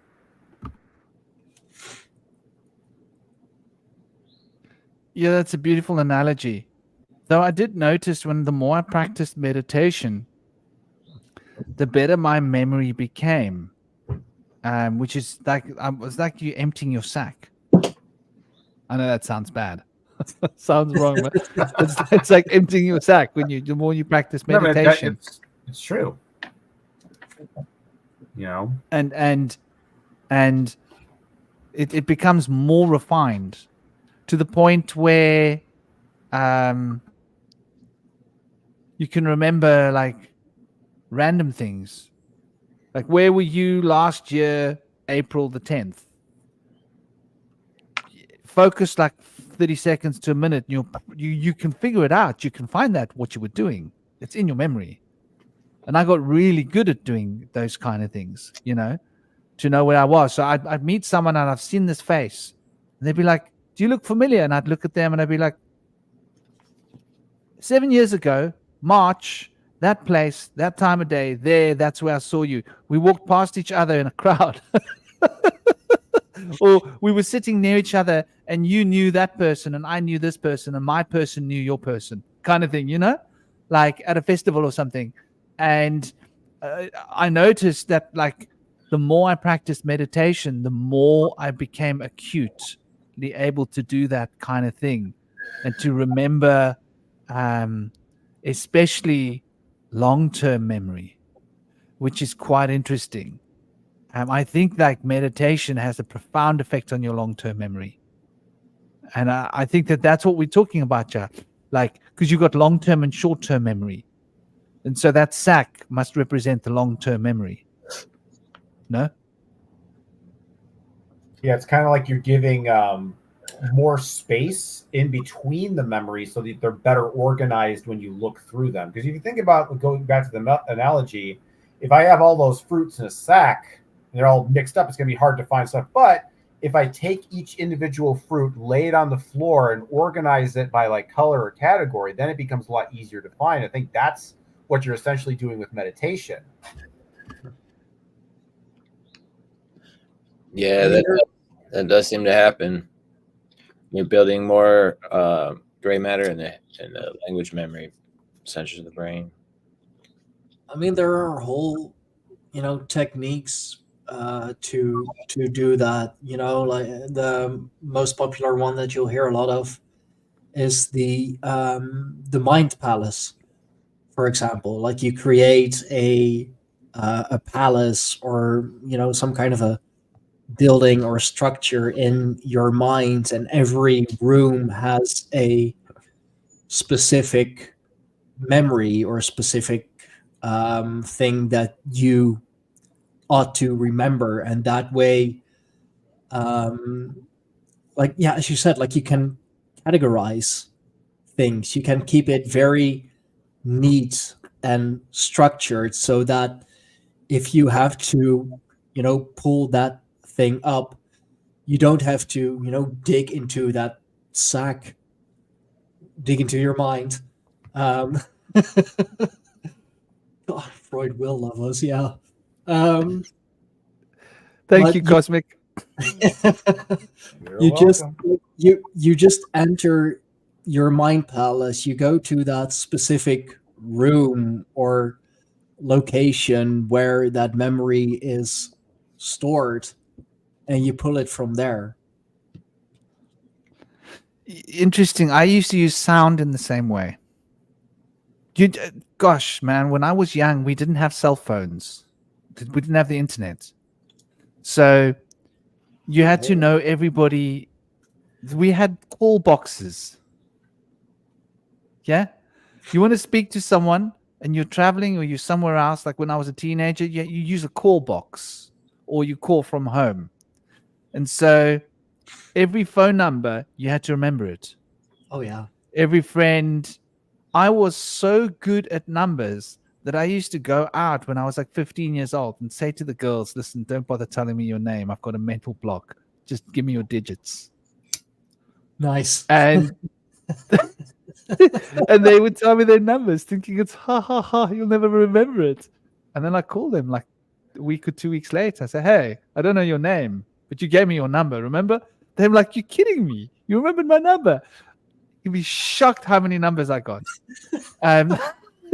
So, the upside to not having the internet. But my point is that those numbers stayed in my head.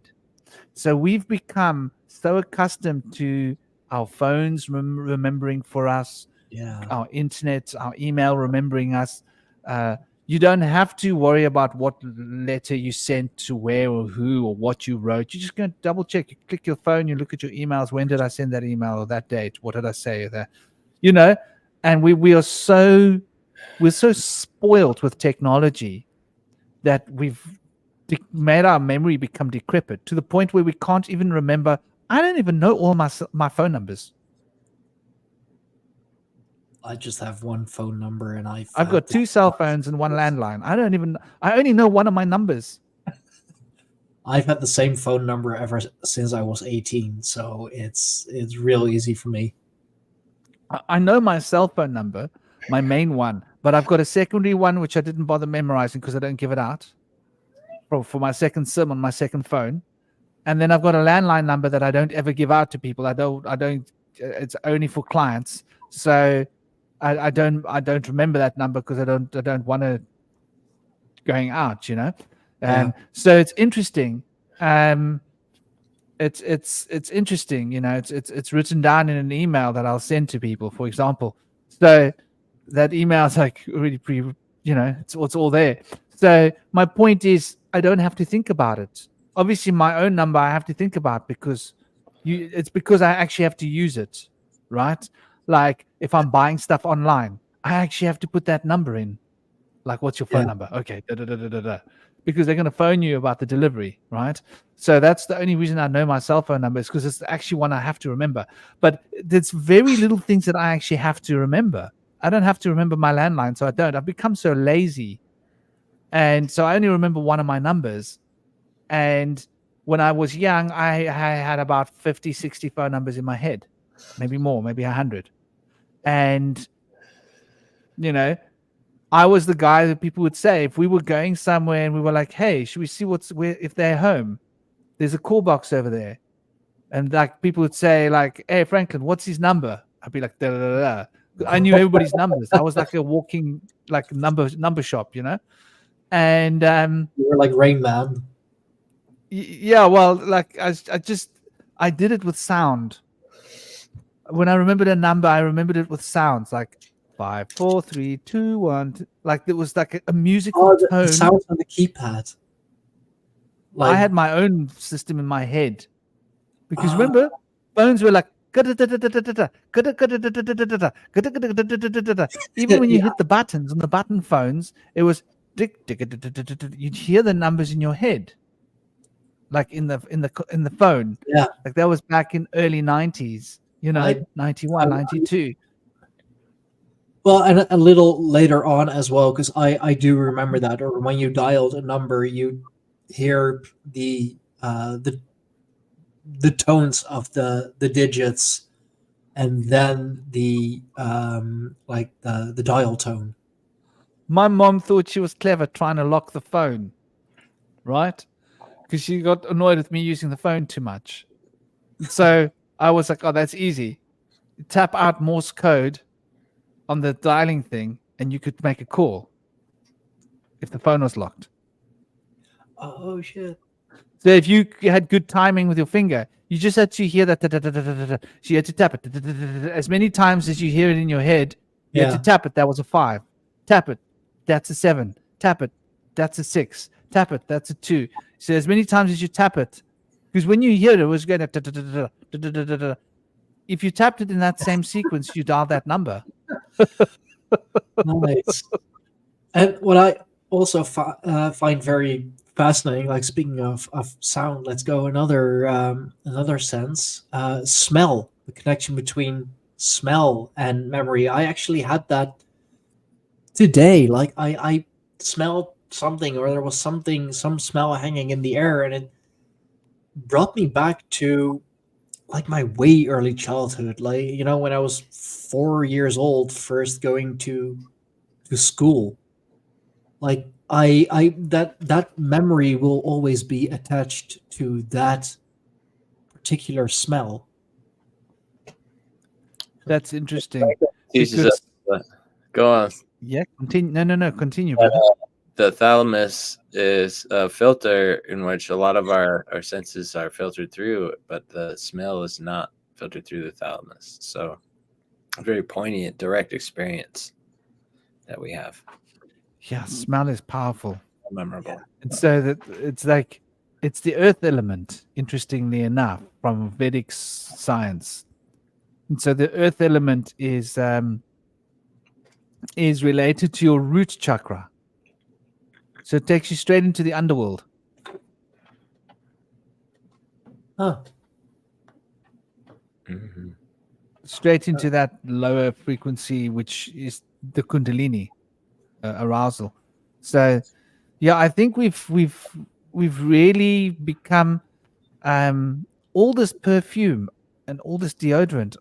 I couldn't go on the tubes anymore because of people's perfume and deodorant. It actually used to make my head feel sore, But and like my people, sinuses felt like I didn't enjoy it. Yeah. Like people use it there's to, nothing worse than this crap that people are spraying on their bodies. yeah, It's poison. It's- and they Smells like they do it that stuff that you kill rats with. Why are you wearing it? You know?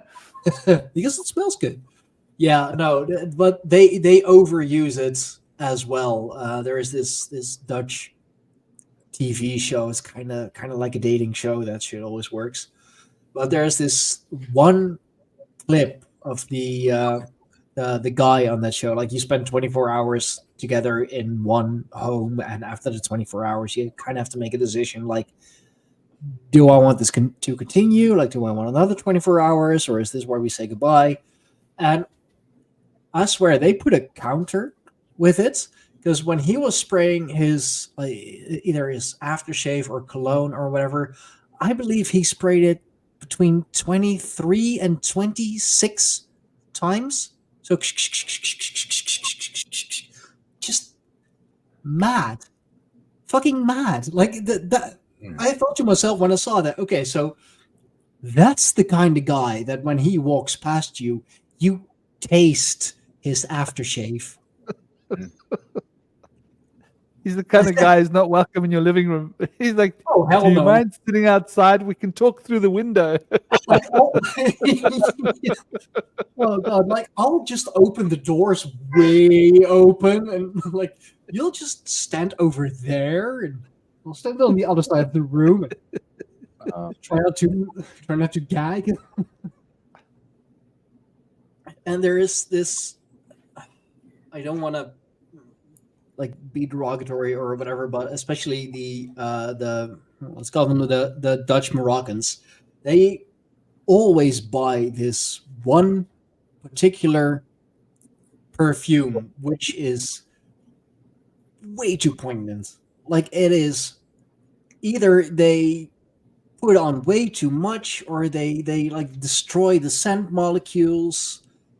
I don't know what they do with it, but I have begun to hate that smell because it's too much. And every single one of them has the same one and wears the equal amount for some reason. Maybe it's a subtle form of narcissism. Like they're just like so desperate for attention. It's like I want people to smell me, god damn it. Well, it works. I think you're right about that with the pheromones. But I think also maybe it's a subconscious desire to be hidden, to be noticed, but to be hidden, to be seen, but not for what I am, to be smelt, but not me being smelt. Which is basically what narcissism is. Masking. Yeah. Or So it's like, you have the teenage boys who use like the Axe deodorant as a instead of a shower, they'll just like spray a can of deodorant. I don't ever use deodorant or anything. To be honest, The only I thing I'll say ever that put on you my need- body is frankincense and myrrh. Yeah, no, I have stopped using it as well. Feels a lot better. Yeah, I'd just rather have a shower. Yeah, It's easier. And Yeah. it doesn't, because of modern technology, it's so damn easy. You can step in and out of the shower in 5 minutes. Do you know what I mean? You could. You I go mean, in, wash your stuff quickly, get out of the shower. You don't have to linger and waste time and waste water. You can stand and enjoy the shower, or I like to just get in, lather, rinse, dry, done. So you can justify a second shower easily if you don't waste the water that you use for your shower.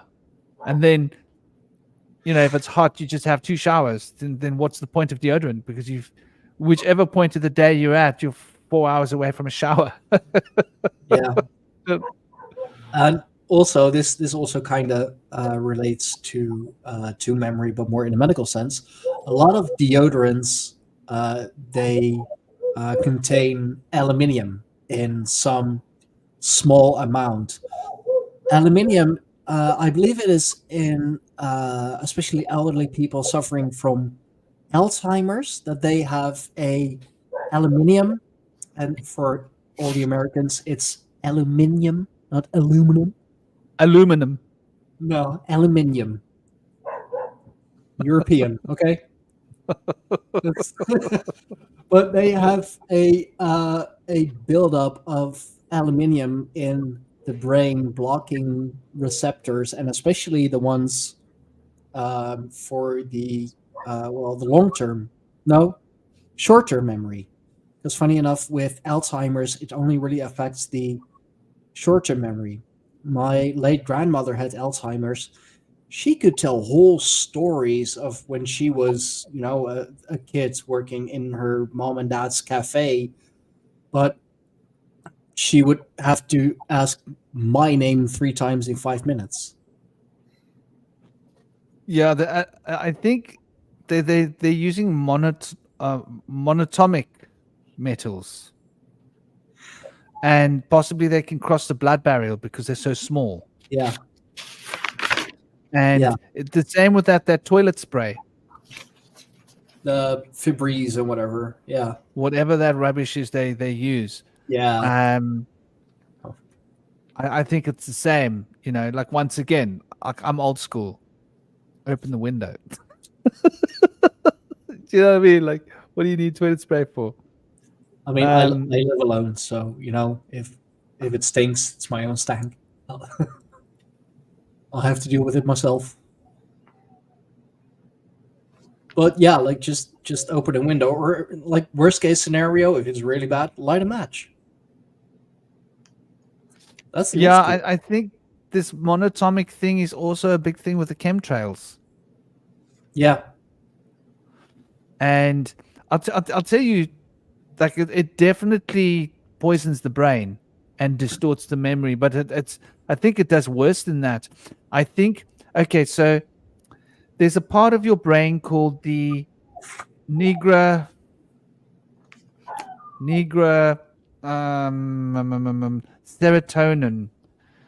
Not serotonin, dopamine. Dopamine. It's generating cells in nigra. What's it called? Strata. No, I know that what they're spraying in the air is barium and aluminium. So BAAL. The substantia nigra. Yeah. So this is what it is. This is the big part of it. And now I know that there's iron in the brain that collects around the substantia nigra, and that metals collect around. Now the substantia nigra is like quite high up in the brain, and because the metals are there, it affects the electrical impulses in that region of the brain. And that is the region where the dopamine generating neurons are. They actually generate dopamine, right? And they coat themselves with what do you call pigment? Just melanin. Neuromelanin. So these cells coat themselves with neuromelanin as a shield against the metals that are collecting in that part of the brain. And that lack of dopamine affects the memory. It affects ability to form new experiences. It can even affect your balance, can make you walk funny, can make you fall over, can make you like And you're drunk, and your mood, right? Dopamine is also and your the mood mood. maker, which Yeah. makes me think. I know that Prince, or the artist formerly known as Prince, he supposedly had made comments about that because he noticed even when he was a kid they were spraying already, and he noticed that when those clouds were, for the untrained mind, seemed like clouds came over, everyone's mood in the neighborhood dropped. Everybody started getting pissy, and fights would break out and whatever. And then when the skies cleared, everyone was good. So if it indeed like blocks or disrupts the dopamine receptors as well, that makes a lot of sense. Yeah. And so this is now interesting. So these dopamine receptors are very important for memory retrieval and memory formation. And here's the interesting thing: they're also important for muscle coordination. So muscle coordination and the ability to retract memories and create memories are all managed by the dopamine. So this is why people get physiological disorders like multiple sclerosis, Parkinson's, because the neurotransmitters aren't working correctly for the muscle coordination. And so the people will also, their coordination will become impaired to a point where it can become totally debilitating as well. So there's some interesting connection that the memory has to physical. And this is why when you do sports and exercise, your memory improves. Isn't that interesting? Like if you don't do exercise, your memory is bad. Like people say, like, why do you wake up and climb the mountain every morning? Like, I'm like, it's for both me and my son. Mm-hmm. And like his mother used to be like, shame, man, you take him up the mountain every morning. I was like, he doesn't get it. He's going to learn better. He's going to learn faster. His brain's going to work better if he does that 3 kilometers up the mountain and 3 kilometers down the mountain every morning, because that 6 kilometers is the equivalent of running 10 kilometers, right? Like, because it's up and it's down. So it's like the equivalent of going for a decent run every morning. And I'm never going to run because I don't like running. The only running that I'm ever going to do is from the cops. It's the only time I've ever thought running's a good idea, So if you see Franklin running, better start running too. Otherwise, I'd rather climb a mountain, and I like the strain of going up a hill more than running, if that makes sense, because it actually makes you stronger. And it doesn't impact your knees, that constant bouncing on your knees. I want to keep my knees healthy until I'm old.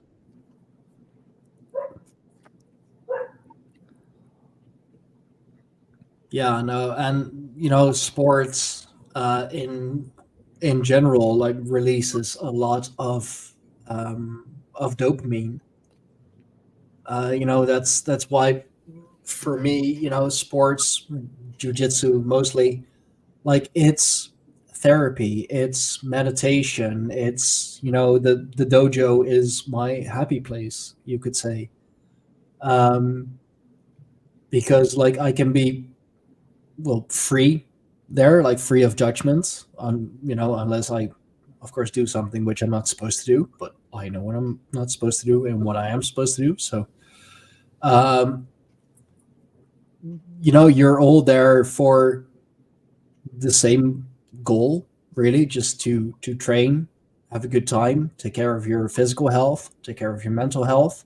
It's where I can let go of everything, it's good for so many things, and it doesn't have to be something like weightlifting or martial arts, even just like, go around the block, take a walk, just clear your head. Even that can be beneficial. 10, 15 minute walk, doesn't matter where, doesn't matter, just do something. It's like my little boy keeps telling me we should buy a car. And I keep saying to him, no, I don't want a car. The whole point is walking. And I live by the beach. I explained to him, if I buy a car, it's going to rust. I'm throwing money away. Ooh. Money I don't have. He said to me the other day, Dad, we're rich. I was like, he was like, because we're living in a nice house by the beach. I said, my boy, we aren't rich. Like, I spend all my money that I make just, breaking even. That's like, just to be able to stay. And I explained to him, like, we're far from rich, Daddy just works a lot for you to be able to be here by the beach. And I make sacrifices, like I don't have a car. I don't have to pay car insurance. I don't have to, I make life choices.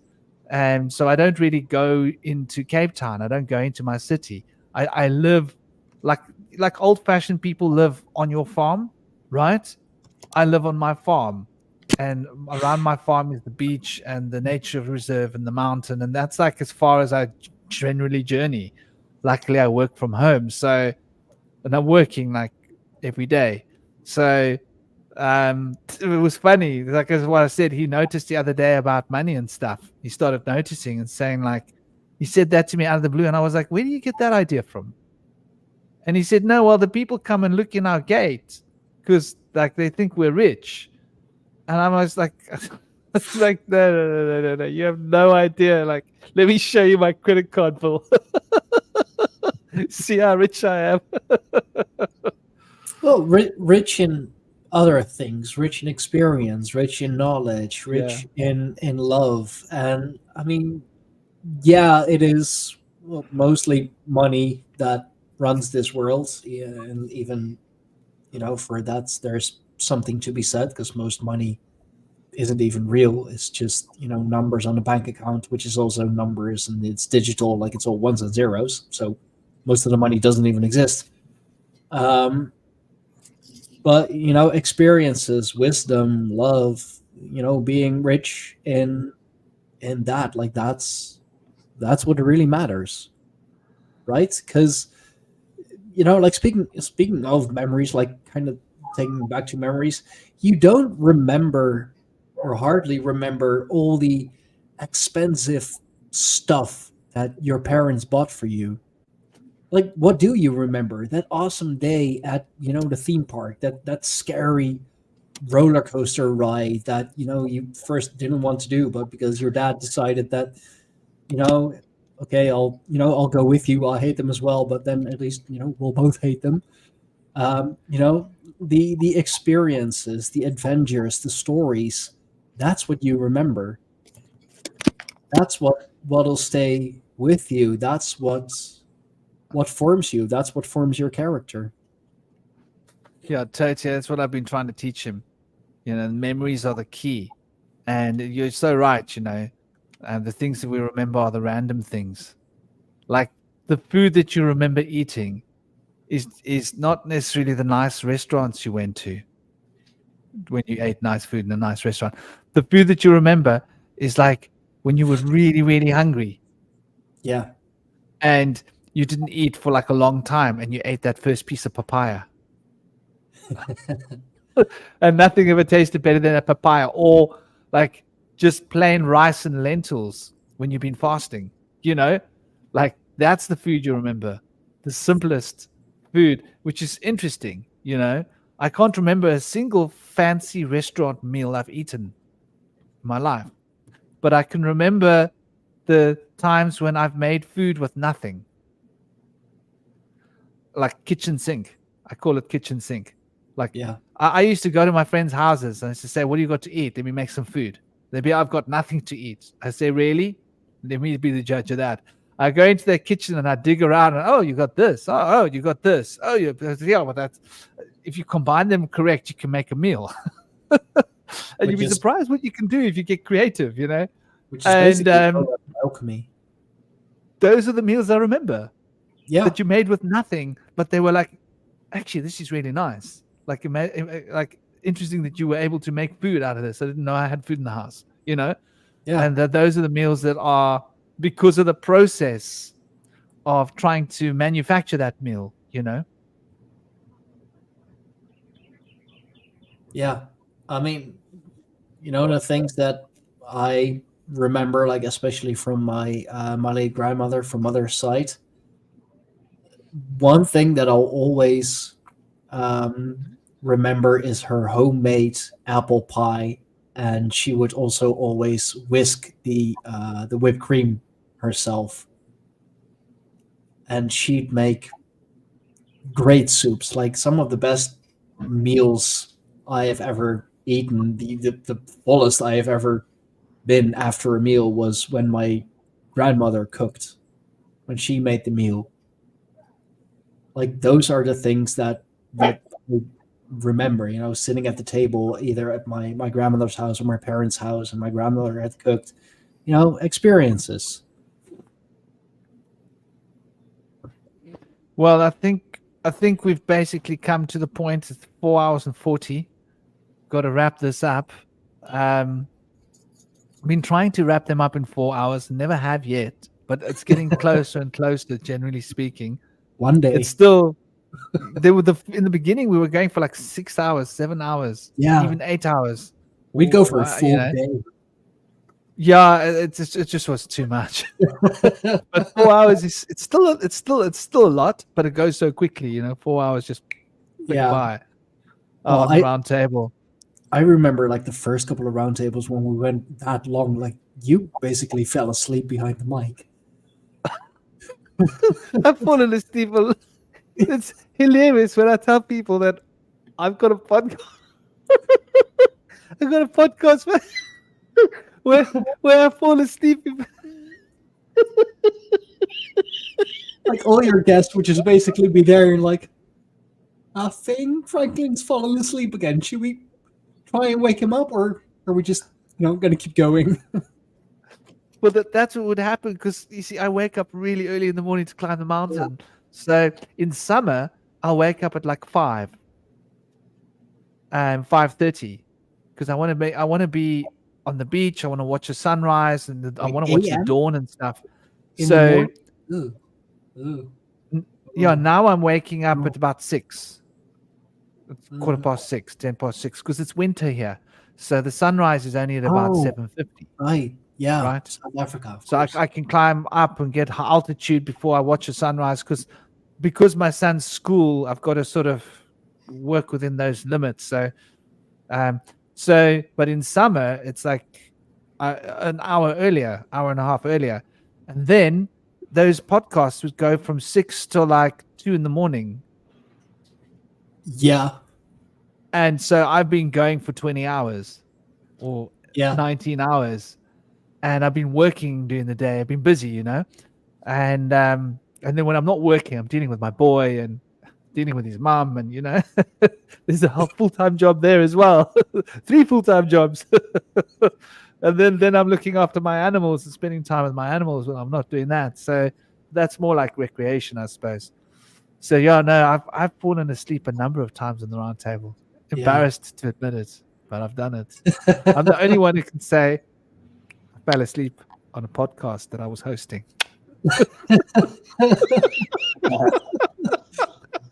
And you know what? People came back for the next one.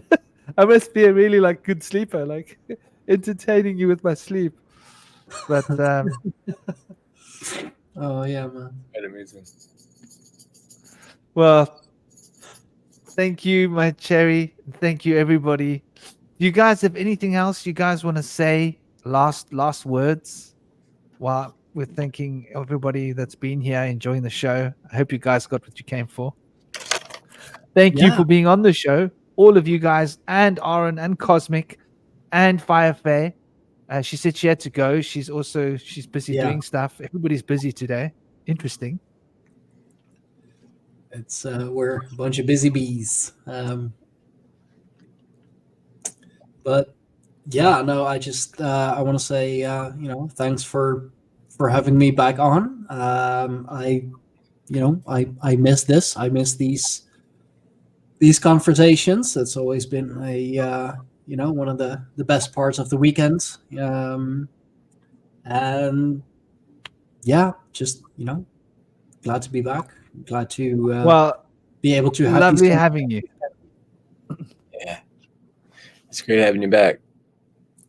Hope And to- Indy, always lovely. Indy is our eye candy for the girls.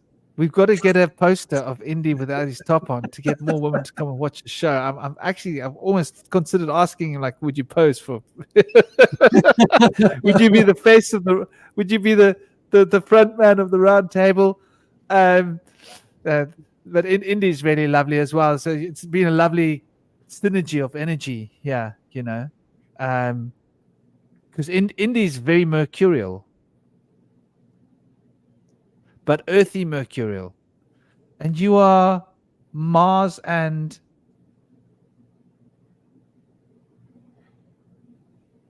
what are your strong planets? Venus?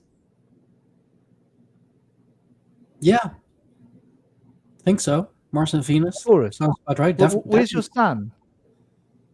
Oh God, I don't know, man. I don't do astrology. what's your main sign?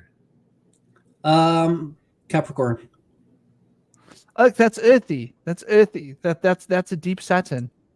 That's interesting. That's probably why we relate, because you've also got Saturn in you, Indy, and I've got Venus. I've got a good hit of Venus and a good hit of Mercury, and Venus and Saturn click well.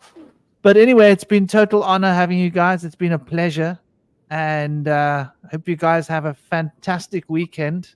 Yes. I hope all of the people that have been watching, all of the guests, I hope you guys have a fantastic weekend and an even more fantastic week. And that July is going to bring the jewels and sweetness that life can offer. Sending you all so much love. And thank you guys. It's been great. Om Shanti. Om Shanti. For sure.